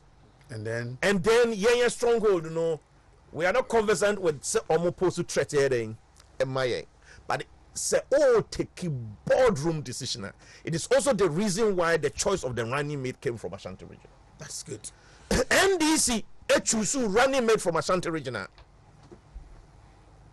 And Kebehu. For example, Nipa me Penas Empire Wadako. Kwame Wadako. Yes. If you have put forward somebody like Kwame Wadako, Asante Jabin this year, was say for him fee, Tosibo in the offer say and what I'm saying, I'm trying to do some kind of comparative analysis. Say their choices were wrong choices. That's what I'm trying to establish. They will always make the wrong choice. Exactly, they make wrong choices. Different. One presidential choice was wrong because a new candidate from the NDC all come with baggage. Say John Muhammad the Obe can be at the next 6 hours near the Okano. And any dear we now to so any sign near the now neutralize BBR. This election is for us. Dr. Samarafi. Yes. Marching. Yeah. Oh yeah. Oh, I'm fine. Oh, okay. Just that soon as 20 ama. Yes, you know that also Dr. Anomane. Oh, Sina Ishak Wina be doing them. Anomane say Obetum. Because okay, so Mahama Ayariga and then the candidate Dr. Bawumia and what he is doing. Oh, my mama cha come yeah. Oshengura mo. Oh yeah, Juma. It is a woman. Obo Juma nko na be hunu pa ateche won ho no I say bayira age say ye horo ho e kire say wo obo adwuma wo ko hoda be oh ye ba ko Indonesia bia man yeah plan your plan ye ba ko Indonesia bia man pa that's good Indonesia kwa keke wo ye say ko de ho ko bruwura ne bi ye ko ye ho ateche no ye ko bru bi tie che ti Oheneba ba ma me che tie for na any senior Ishak and disappointed lawyer and as who did I million MP the Abdulaziz Ayaba. Only Abdulaziz, not Abdulrazak. Abdulaziz Ayaba, okay. And Masimian Mati. Na Ayariga, Honorable Ayariga, I think he said the truth. And the truth is the truth. And elections in the year, I had the internal money number being unions be ni why be ma on be say almost any but maybe yeah maybe me ya na me hu say info analytics so dem be na ba ye na almost say election 2024 global info analytics Mahama leads with 51.1 as Baumia trails with 37 Samuel may be saying oh yeah researcher you now tire it disgrace your credibility. So you know sometimes they're working and in their reality even the NDC people will not believe this. The other guy can't just say, oh, the woo. Yes. Info when you work. Omunyin.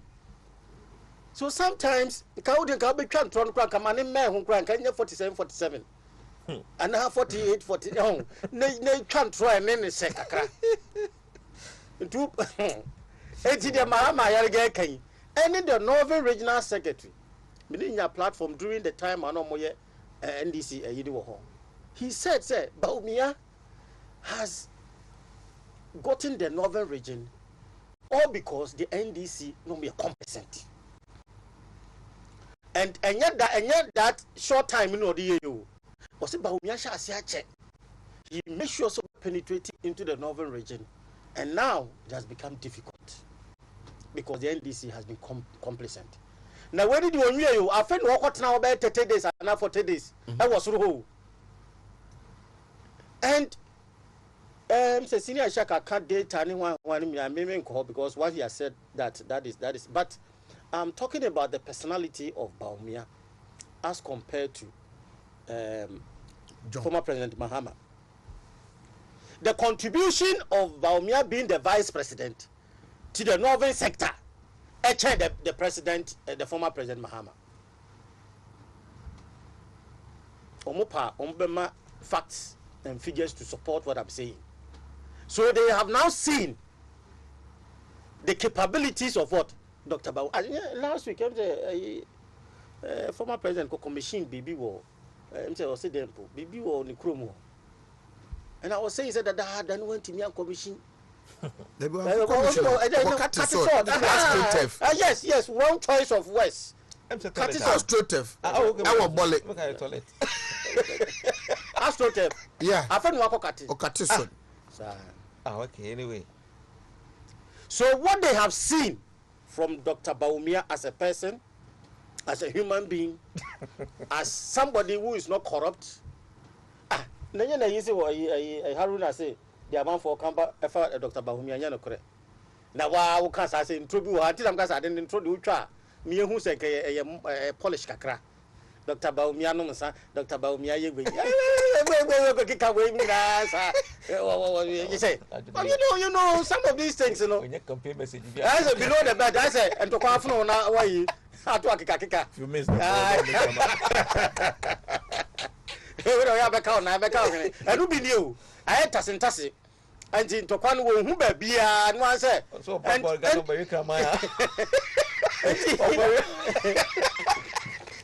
Oheneba Ukraine Dr. Baumia candidate channel is giving the hell to the NDC. And now he's entering Baumia strategy Baumia selection is eating into the stronghold of the NDC. When you say baby a honya na NDC you the stronghold of the NDC and not Dr. Baumia candidate channel hit into and into those because the northern part of the Dr. Ishak no so the southern part are here all the settlers community ni winning in so obefa except some few areas they are still stand with what the NDC and this analysis in if the elections in Ankasano the northern part what about winning the northern part if won the election. Wow, about winning the northern part, even 50%, you've won the elections. All the 5 regions. And Baumia is going to take it. Novice in no. Yeah.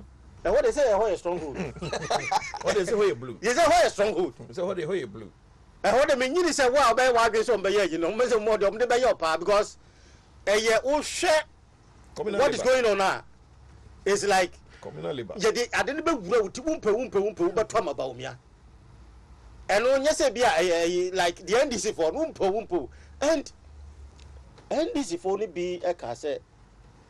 What the candidature of Dr. Baumiano, even the NDC for be crapping. Oh yeah. They're not important. Yeah. Almost the NDC, even some of them say MPP we near Baumia being the president, they will come back. Because somebody who is from there and was competent or what track record, and is such a person, and who share the cross a year about the Christian a year. Me was off be a MZD Dr. Baumia Dabe no beba. Yes, me who so for politics ada. And then it's so is it yesterday politics? Because I saw a politics and I know he will get done western of tomorrow. Then to a half. The Shanty region, no banner, western region. So western of or western of. Obey western of China. No connected to a half. Okay. Then I other things. Aja Samira will be here on Sunday. She will spend a week. Okoya, Vice President will come. Vice President Okoya, Aja Samira will be back here. Na a former president wife no campaign on you. Me patron me nim ho asem. So no also. Yeah, we show mo. So I have first adi ma. We show mo so musa wo. Me ni nko the same branch. Me go nko bi. But na sometimes no you know ko bi o. Mo say me hu say bia na o cheche pan. From the NDC, Omuse Kwasibotwe report. Many of the party people blamed her. Said 2020 no. Or the campaign boss. Logistics was being operated from her office. In fact, why not you say or tell baby okay. She'll be seen but not that is what is within the NDC. Oh, okay. So no what hopeful. Okay. And yeah, and also because we had the campaign MPP. But me Omuka say the number of billboards are now in the Kundaso. Net doors the number of billboards are now John Mahama ne Jane Nadaso. Oh, okay. In the Kwasibotwe report. Yeah. Hey, I don't know your vice. Visibility. I don't know your vice. So no your vice. Say your bad or bad or bad. Some was so bad. No, so qualify. So a party member. And I'm what. Na dey na mu ye ya o na visible we say o kwa no we no ntu we amafo nim no kwa chan ye o jenu jenu de so se galamse no be modernize no enti ye ngira galamse de Oheneba jai strategy man de ye man for any sake but ye be ye hu bibi be ye sir because the issue is that Dr. Baumia is modernized. And lastly, who share the persona of a year, Dr. Baumia, who to me say, and the humility needed, Ubia minim baby or coffee free, saying, Yanko Pon a debo no. So no so you see that the man is ready and also ready to listen. Who share the new money engagement. And you may be a because say we ni buy na issues what party. Many days will be and once a more, Mr. Isaac. How he has brought all those people on board. Yeah. It's one of the creditor. Mahama is not doing that. Okay. So David Boachi is giving me a background to shortcutting now. John Mahama Kwe. I said Dr. Baumia Kohono. And the youth of Bolino requested through the Boli Youth Association requested for AstroTurf. And Dr. Bamia promised him say Obama Abujinapo Abe Yedi Amom. And then John Mahama Tay and a week later and we fast. And we call Kakate so say Obesi Obey AstroTurf no. And after say Yaborano requested from Dr. Bamia no Okoro no Veti Umo Palace no anymore no. And then later, John Mahama went to cut a sword. so obesi new palace and the amount you've been president, you've been vice president. Astrotef you just so fear bet my as a president, as a vice president, went until say omo requested from Dr. Baumia na okazo be no dimirika almost your campaign say Baumia na this kind of man so 7 December do and I say Dr. Member Sika no dey be so onye kra no ye you Dr. Baumia Oheneba ko in the northern part akase eya ko say da bia no Oma Dr. Baumia di na nimye bibia ansa wa ba ye ono no ompe bibia ye so ompe bibia ye enti o tese wo ya ansa eya gansina Dr. Baumia mintio from the northern part yeah the man can say John mama no on say ompe bibia ye dada naturally you say me cassette and but we lazy said the papa no me hunu naturally he's born lazy yes oh yeah we was a nipa bi wa wo hia no wo hwe na nimu a say o si gira ho a utimi say this person will be a hard working person or will be slow in doing things and I know say your mama is a type ono no bibia nsini tim say menye Newton na momre de ho dada no ane ye ne saa na say bia ohwe na say eya kono to his disadvantage so knee jerk action na odiminika akoye ebi ni say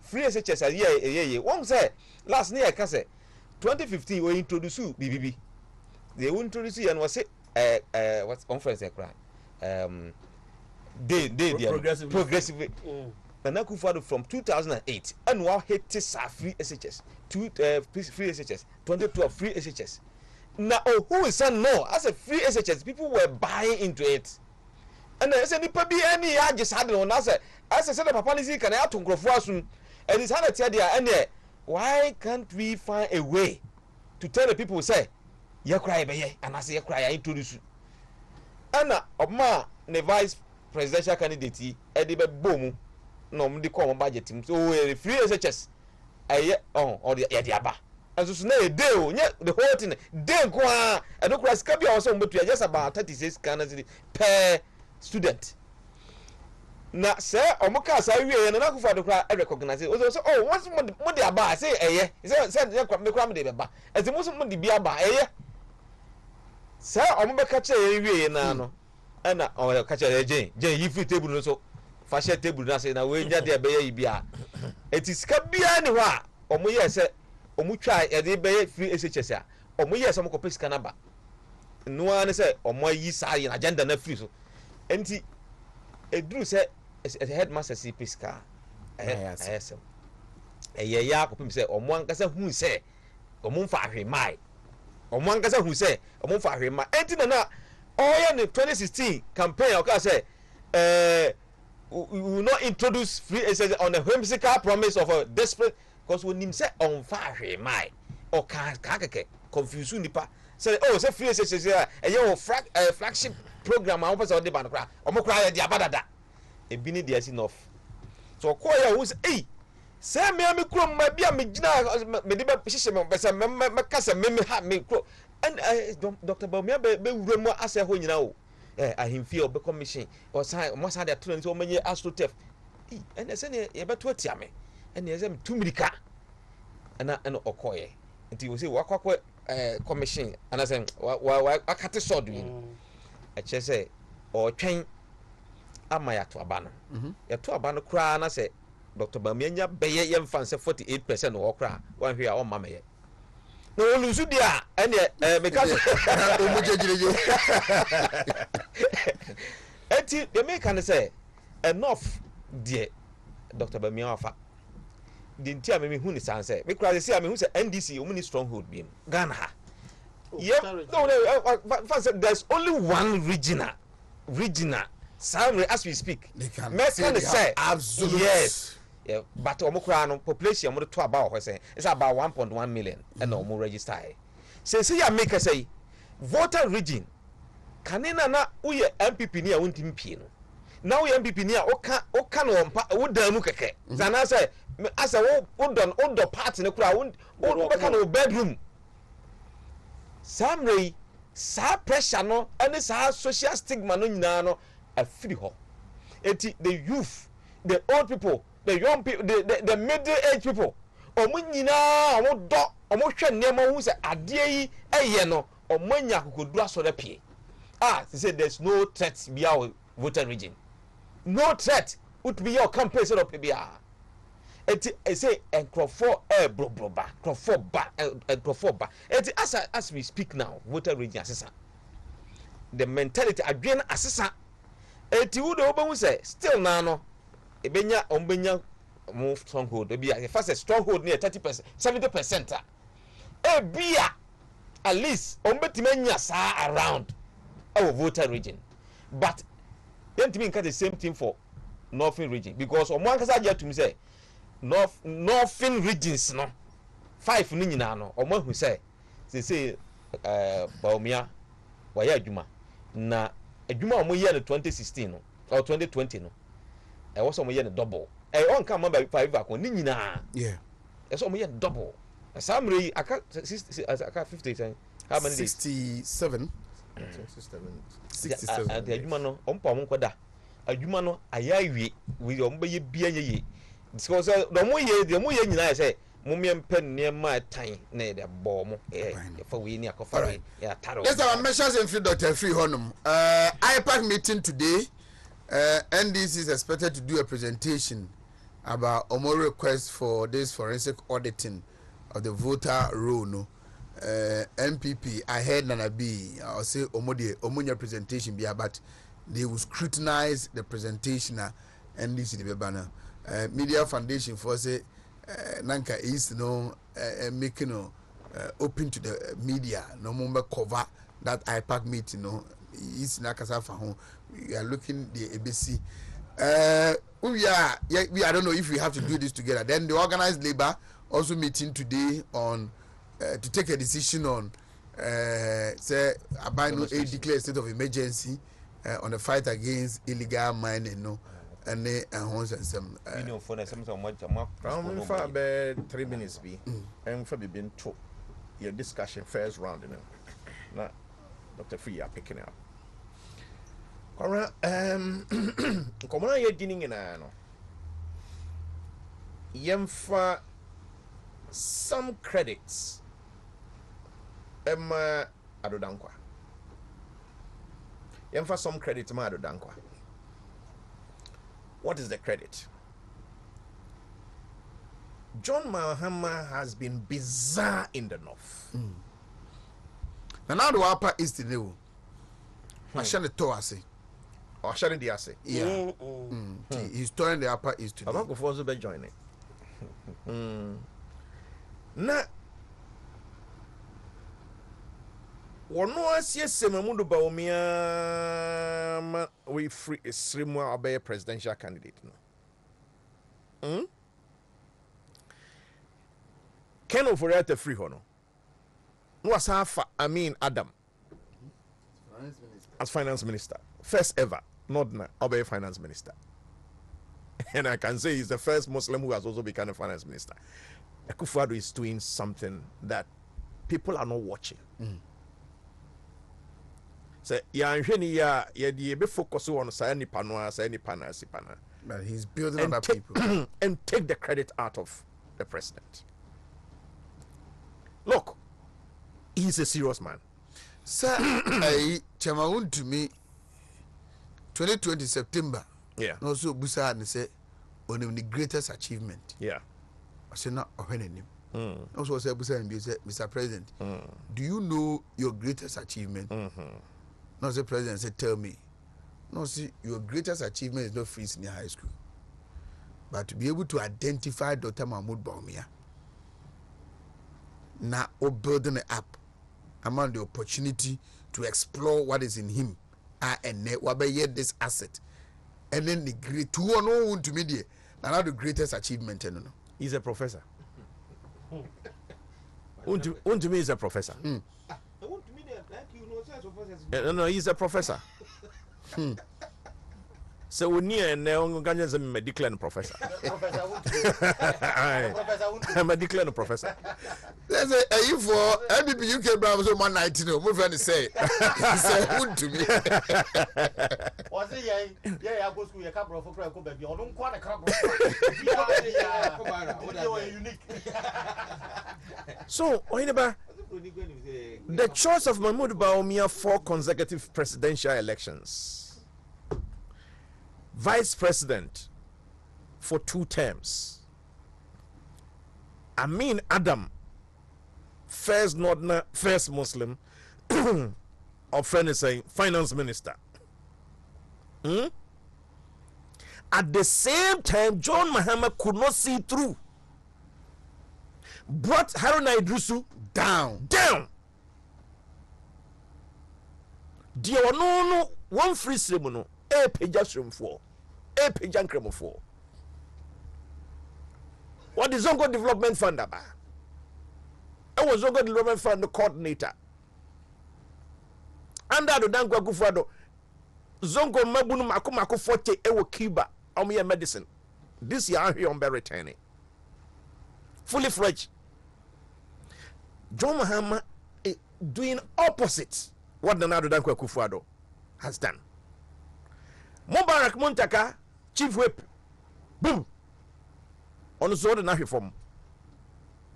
Enti Dagbon, Mrantium, you know, Omiring Dagoma for, Omiring Nazia Grammo. Yanita of friend is saying, after your marking, Eka say, who is that Muslim within NDC leading the charge in national politics?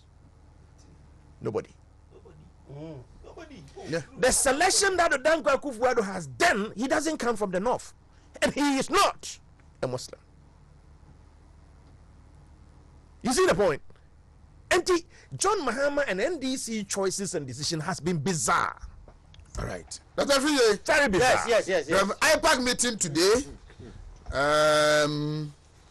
The call for a forensic audit on the voter roll is on the discussion table today.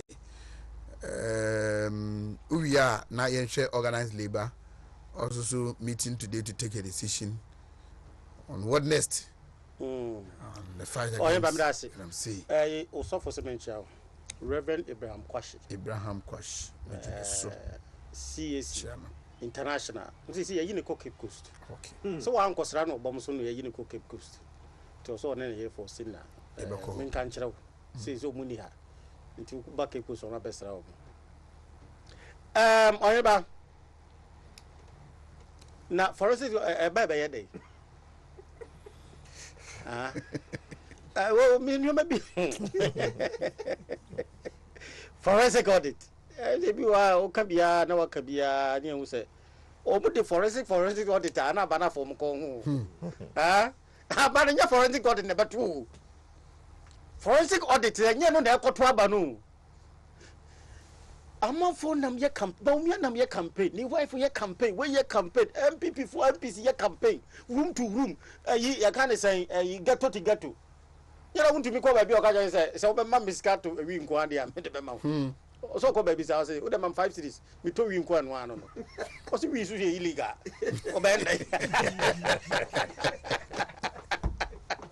What do we do? Oheneba, we are MPP aggressive for more your campaign. No.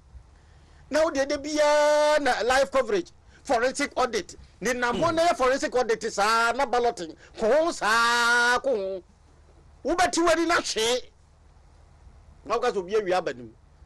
Now, even the basis for forensic audit.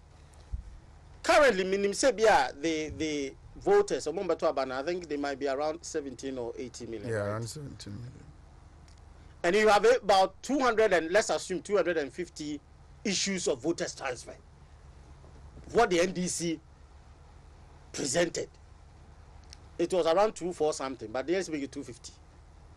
Until you are telling me, say, because of 250, 17 million for it. What kind of basis is that? Oh, yeah, research that is not a good basis. When you realize the information now when you know a bit me the whole year, then you can make. You go just, even when you pick about percentages, 17 and 250 percentage is saying no. And you are making this as a basis to do forensic audit. On what? Bring your issue. And if he see and me address here, you have a case. Can you believe it's a no for issue? We move for Bibianco to easy. Yeah. Ano money nam kwan chains nam gata homes no money nam no moko. Bring the issue, let EC handle those issues. Omentimia, that cannot be the only basis for you to seek for what? Forensic audit. At the same time, Moya must say easy for you say, easy for you say, easy for us almost be. Sometimes the way they address some of these issues give credence to some of how the NDC is what coming out with those things. As if that will be a BB. Mobile picking the right people to handle some of these issues, even about how a balance or because a strategy no more use just to make sure say provoke EC or to do certain things for EC to be seen as bad. Then they can have a justification when they lose the elections. And to use in some biswa, proactive. What I mean by proactive, last time I'm gonna say it was a disgrace. I wasn't up to now they should have find a new innovative ways of what coming out of the balloting. Fine, that is another option. Say old way now, no improve our system. No more making sure say and now pack you must more per live coverage. And they are going to do it. But it should not continue. Because the statement to me, you know. Yes. Also to ensure that citizens are adequately informed about the processes, the commission will provide a live coverage of the meeting. This forms part of the commission's effort to build trust in its processes. The commission is confident that the feedback from the political parties will help to further strengthen the 2024 voter register. I agree. Somebody say in Brofo in total. In the sense that me know my opinion. But it should not be every stage of whatever the EC will be doing live coverage. That should not be continuous. That's how the EC, integrity is coming. And should not be a basis. A bit of you bit me life. A bit of because I has a trap, live coverage. Why? Oh, next time, NDC be represented be a live coverage. Sir, if EC activities is going to be live coverage, there's no need for political parties to go there. Yes, if that be the case, all of us should go and sit there. If, as political parties, Wontumi trust about issues are presented, na ye tin channel. Behavior. And then Zoom, near town near. Na ye nyina so yanka bi. Wo say ye omokwe ye ntimi ka bi. Ana me boa? Ye ntimi ka bi. Wo na wo to a wo beka. Na wo to na wo beka na ye no ye hwe na ye mfanya dan. That is where I'm coming from. Say if ye tie no, we could participate actively ya. And everything about what is going on. Fine, they should go, but it should not be a continuous live coverage of what EC activities. It should be so important that no matter a live coverage. Fine, but yes, every iPack. There's a EC now. Every no. It's a strategy to expose EC in terms of certain things. Then the perception goes out there. Then it seems that the EC is not doing anything, of which I was on for issues to be unquiet. And EC are very cautious about some of these things. I'm presenting but forensic audit, I personally am against, because basis are the forensic audit, and forensic audit to EC for now, forensic audit. Almost they should activate the legal process. Say to the forensic audit. Enti the court. Obi asa won asa man fa court. O man fa court so matenase. Because sebi enyo mu kwa na Ghana for. Je nyina Ghana for. And Ghana for na see pese. And sometimes bi mu kan asip say asa bi mu ye for Kenya for ni Sudan for ni ye team ni mu. And Ghana for ni see pese. No, that is not the issue. Okay. About a year. Organized labor. Makase Galamsey no yentu Accra yentu Kumasi yentu no mining outskirt hon yentu no Omo ya organized labor no to go galamsey da, my galamsey da. Omo combining a yida. They don't know what is going on there. About 99% of them who are saying that they don't know what is going on there. They have not stayed there. They have not know what is going there. It's about reports. Ghana water forces say, pharmaceutical forces say, hey. Then I agree. Report will come, you act upon it. But have you gone there? Me person komo fact findings. They should go there and ask the people who are doing it whether they agree to what they are trying to say. I'm not against say bibiasa, but galamsey de nyene na untimi fa me sha ban we say aban we na ye yintino de ana me hini say mama ban tat no me tat one kwa na me ultimatum no. When did you started giving ultimatum? Organized labor ye nyina ye ka ho. At the end of the day, organized labor wo mkwa na Ghana for. Omukwa na Ghana for. You should collaborate muni mpelifon tenase. Ni ampe kwa ye nyina ye befa so. Ma say galamsey issue no nye no a complex system and president kwa na betimi solve. It's not the judiciary can solve it. All facets of what the people are your mind and they also coming together. But if you want to come together because you have the numbers, then you issue threats. If Aban doesn't do this, and because you have the numbers or what? Organized labor, we are saying. And I'm telling you, the number of organized labor, mining community, they are more than the organized labor. They should tell us the number, more than millions of what people are mining, if you combine it. So they should be very careful about how to handle this and not issue threats. That is where my concern is. I'm not against about demonstration. I'm not against about saying when. But where the threat is, as if say, Obi na asha Daniel Pesi ya me say threat. Who issue threat for what? Last week Ambeka say road accident. Ekum nipa chen mining. Omo issue threat on that. Road accident. Ekum nipa every year price is no more than 2,000. Nipa ewo. They should issue threat and say they are going on strike because road accident is not being repaired with change. So, Oheneba, let these groups, we all have the interest of the country at heart. Galamsey me sinye nipa baako, MPC ka ho, lawyers, wan asofo, mo journalists, mo nyina mo ka ho, ye nyina ye part of it. So solving it will not be giving government ultimatum, going on strike. Okay, mo say, and they should note that banning what mining is not the solution. Na me makwaje license ni month makwaje license na me yemayi me say bibia o say I should ban what? Do you know what the government almost you are buying? Galamsey wants them those who don't have legal right to do it. Omo na ye na me small mining ni hwan ni omo ye adwuma omo say hwe no. We say mining because what yakra.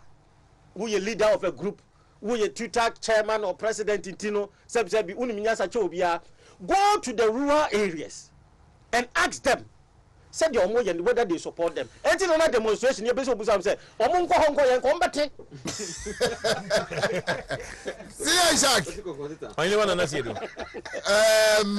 I want you to start on this organized labor, then now they are cool view on IPAC meeting. No? Okay. And on this illegal mining, Galamsey fight, no. Yeah. Is the mood coming in album just small scale mine near the dinner? I buy me and stop it until further notice.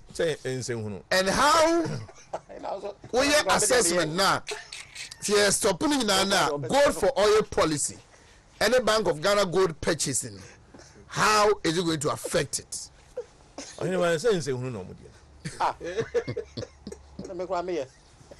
Oh, unorganized labor. Some me a part of the organized labor. Me my mom instructions be. Ye ko fa leaders for bia didi animo na omo kwatena caucus meeting bi ko fa baby ko gi sika bi na ye ba be din sem hunu. Enye sa na democratic hub. Democracy hub yi. E say vama wo. Na no metie ayi offend saying. Good evening, Ghana guy. Paul Admochi. Say no more Minister of Foreign Affairs. Oh yes. You requested your man in the call. Jubilee House under Raymond and you know me once or shot in as now if I say neutral a person being or yes I don't know. So it's very deep and this was in the Flagstaff House. And now scholarship I now the Saniama we say. I was in communist and say no mudi. Galamse obian ho Galamse ho sensem niti true. Nsun so na enye papa no.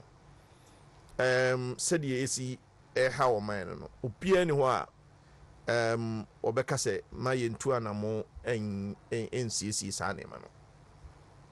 Obian ho. Jerry John Rawlings or the MRA or the military action and ye Papa Kofo at the military action and the MRA and ye Nano me video be na President Mos okikam no okikam 2011 video okikam say e kwan bia say e faso na ye pegalam say no prince bia na say e faso okikamu anyeye John Mahama interministerial committee omo hihye nkrofo excavators omo hihye nkrofo pickups Inusaf Husseini interviewer Gifty Auntie ekunu no echo interview no they were all looking at say as I see a kwan bi so na ye the regulating na womutimi ye omojuma. If you watch that conversation again, Mahama Yarega and I have quoted him this morning already. You don't know what are the new proposals for the MPP manifesto led by Dr. Mahmoud Bawumia. Me feel say emrasem any military asem ni force asem no ni nyina ntimi and solve dia. Na do dan go for about 3 consecutive. What the Operation Vanguard na shasi and or the Galam stop ekekan ho. And or the Operation Flash Out ekekan ho. And finally, you know, what they baby a donko parliamentary candidate no Louisa livelihood say alternative employment opportunities for minors, need training, need skills development, need sania money man. Still honey out here. And we cannot continue to be doing the same things and be expecting new results. Make me feel say and what Bawumia presents the clearest approach. As I buying this car ekoko remo. After all, say yenya royalties for all. And Jesus said to me, usually says can address the mining, you know, issues no more. New licensing regime. I be easier for Obia war mining community to obtain a license is key. I say yenya mining committee. District mining committee omo no mbehwa mi asiesie nsase ye di so awie ye dua nnua ene sa niema ne be mo equipment ay sa niema weni nyina the key stakeholders abemu district by district na yetimi abomodin asiesie nsase no ne aye bibia no we need to do that. I face see be avoid the try and error. They making sure say geologists are here training more professors are more war friends saying in geological engineering qualifications and so no ebe kabom na yatimi abomodia na yafuntum Ghana nsase nyina na yahunu ba bia gold no bi wo no bia nkwankwasi ba bi antutu fom anwia nsa nya ho abra bibia ne ho e kwan ya faso aye horo agudie no ye agudie ni free na tie no mu a ye no so no e be fa kwan papa so enso no ntene kwa akobo nsu tene mu no ne nso de na te na enuro no ewo mu nyina efrimu enuro no kra nso no ye nyusu eduro a ene human health no e pose any problem bia amayen and as say you use the right technology, the right chemicals, everything and is it you use Dr. Muduomia is talking about common gold processing user facility. Mukra mo niema munya free mining nimuno gold na nkasa munya no kra no. Investigation interest about 60% na munya. New gold, processing user facility, common user facility, what they call processing gold now, with me best at 95% what the unya. Na san shishe we na twaswa PMMC or better Bank of Ghana or better Mineral Incomes Investment Fund or better ultimately na yetimi abobo asanye nyina no kama na atona Ghana Bank of Ghana ni gold purchase policy ya Oheneba o mention ye na ye no so ye togu na eboye so na say it's a gold purchase policy ya ma gold for oil ya ma on the back of this unu said Oheneba Bank of Ghana governor as I introduce the gold coin Ghana gold coin so two key issues more liquidity in the system and at the same time maybe create another option man for bit me invest more sika instead of say what they had in a $1 this time around ultimately say policies are the burning and we are organizing the gold sector to connect with our currency stability. All right. So na organized labor the end there Oheneba omo treat omo pomu a omo betimi treat omo pomu omo dwa omo numa omo betimi attend radio to TV so edwa omo numa 2 minutes on IPAC meeting. IPAC eye free say from day one na easy edi akwanya na to ho say NDC for the Muslim will be Mumfamra. Now, woman statement of me issue. Not just a samo the day modern crop my Tigumu regional or friend saying demonstration in an. Sanamum for evidence back cry and from Coma is. And my permanent castle on yet. And I'm more organizing on crop for Namutisia Bunting. Say Ashanti region kwani ya record sa vandalism na senka mse so sa ni pakro mu asese sa mren kra nke ya jailing no here ba the northern region here demonstration on man ko o da bi o mo di nipa be 20 bi keke so enunti me feel say it has always been the norm and the tradition so bia wo how bia no what they call IPAC. Me feel say it will be a major point. This side the way no money sani menyina no ebe kwa na wie. There will be a fako. Me sure say na ba fu ewu anso so enzo akọ court secure judgment. MPP so the no so beko. It's a process wo nyina so a what they call na ade bia akoso ewo electoral register no entwa ya wo enyina so no ai mu duru a wo de kwa ya gituma obi anim ne asiesi ade no na yi ato yi ni ye koye baby. All right. If you say John Mahama no the okan ye no samre bi atwam no the same thing no person ye na ha, and that is that fa wo subo ne wo ha nyina kobo yisi electoral commission. If you say we say we lose. Okay. So we lose no one will be the action. Fire sorry. Yo. So we the NDC for ye pa dia. Na I said there. Almost a mu copycat the MPP for ye mutimi win 2016 no. I say almost fasa kwa no so thinking say it be a nature will bring sa MPP fortune to them. Yeah. Sa me hu no. I said there's an underlying copying action be what NDC for agenda or more prosecute or more campaign MPP for any electoral commission ekasaya but the MPP for yeah at the time na omo complaint no and the omo nye and only the difference no because you say monfa electoral commission na okuta data no na no mo say oh ya transfer 250 bi na na aka no no omo hwe ya so mo sad no ya yes sad no mo de ba ya na yahu nipa kura o ya sa transfers no yahu say wa anye ni ye ti ya so no ya twe na so kura enu nti no de aka bia no mo famra mo si da bi gi say o appoint forensic auditor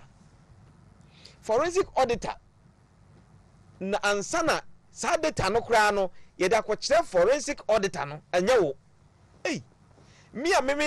me a decision maker me kura na ese me ko appoint forensic auditor no me need information about the complainant e was say ye forensic audit no enti by the mat ma appoint for forensic auditor enti de wo kan de to asumu enti still fa why ni bra wo de ba ye betra se ene ye befra all political parties na omo nyina betram na omo nyina agree say ehia say yes search an audit Asiedu bi ene ye beko demonstration eno so say dem kan o makoye demonstration aba omo de petition akwakyere easy say mo asem mo kan no e bi agina na agina ho yes mo mfa data no mra okay say there ye mo kwan nya mo nko ampo party for mo Ghana nyina ene for mo ipac mo ene easy for no ye ba behia obi a wo hu say problem bia wo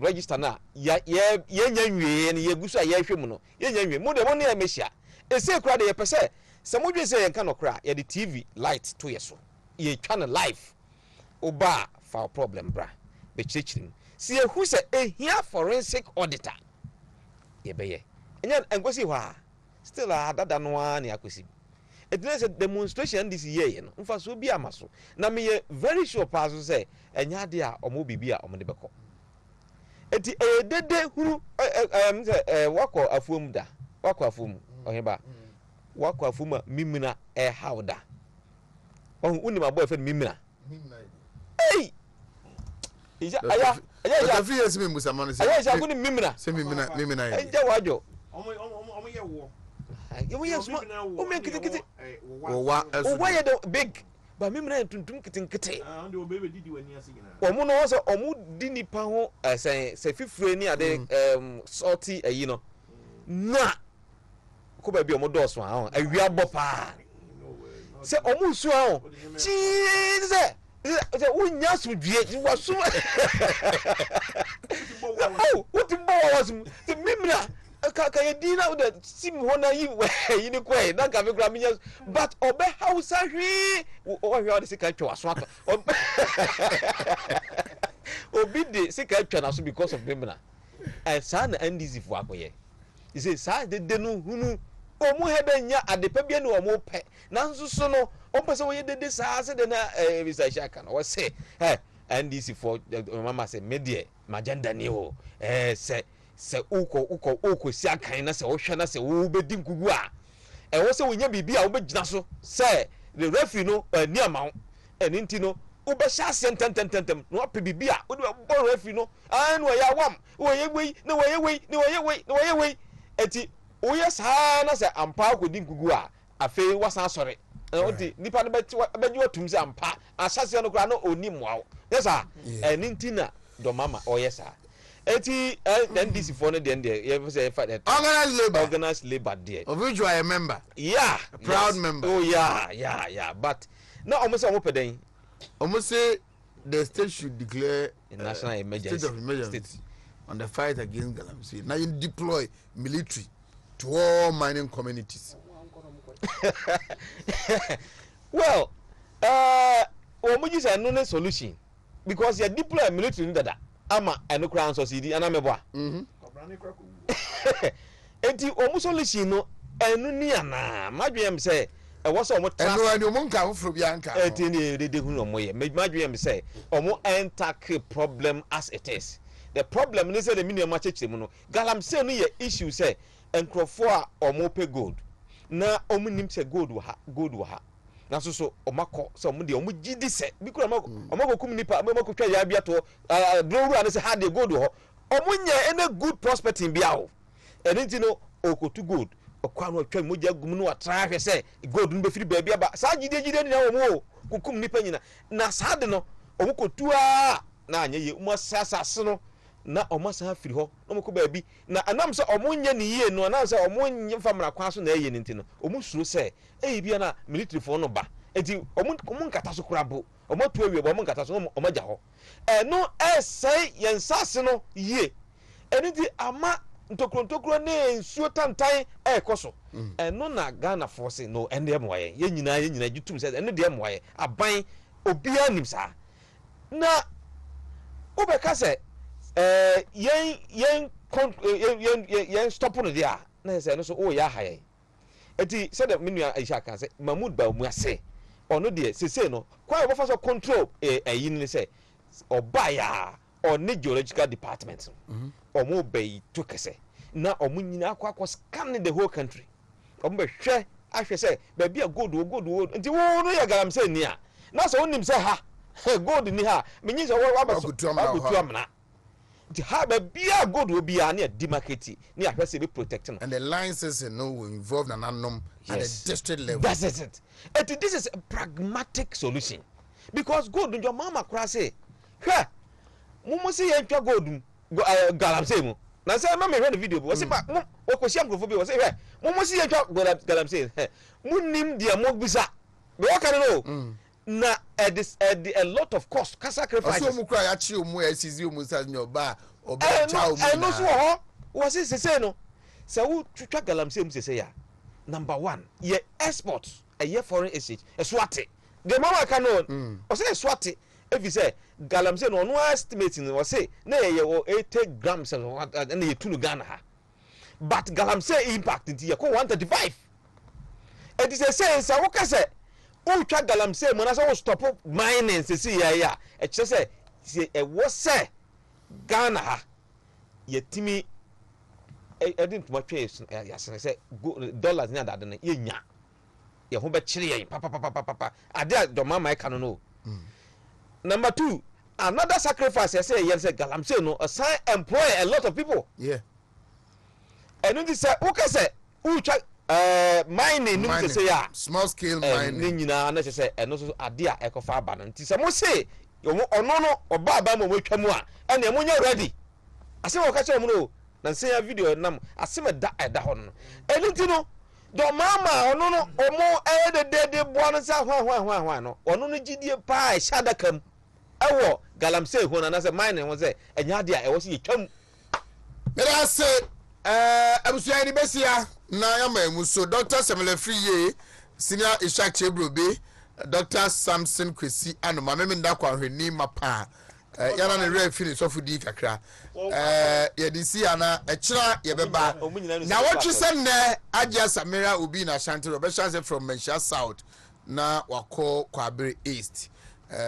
obedi 1 week ewa ha okoya His Excellency the Vice President will be in town ono so koya na Adia Samira enzo asaba abe prapra na chikura maka say ekira anyume no 9 ewo Gardner Conference Hall KNUST info section scholarship secretariat and the University of Memphis and this uncle had to have for scholarship 177 no be ba cho omunimu edisa uncle na chano pa ye beba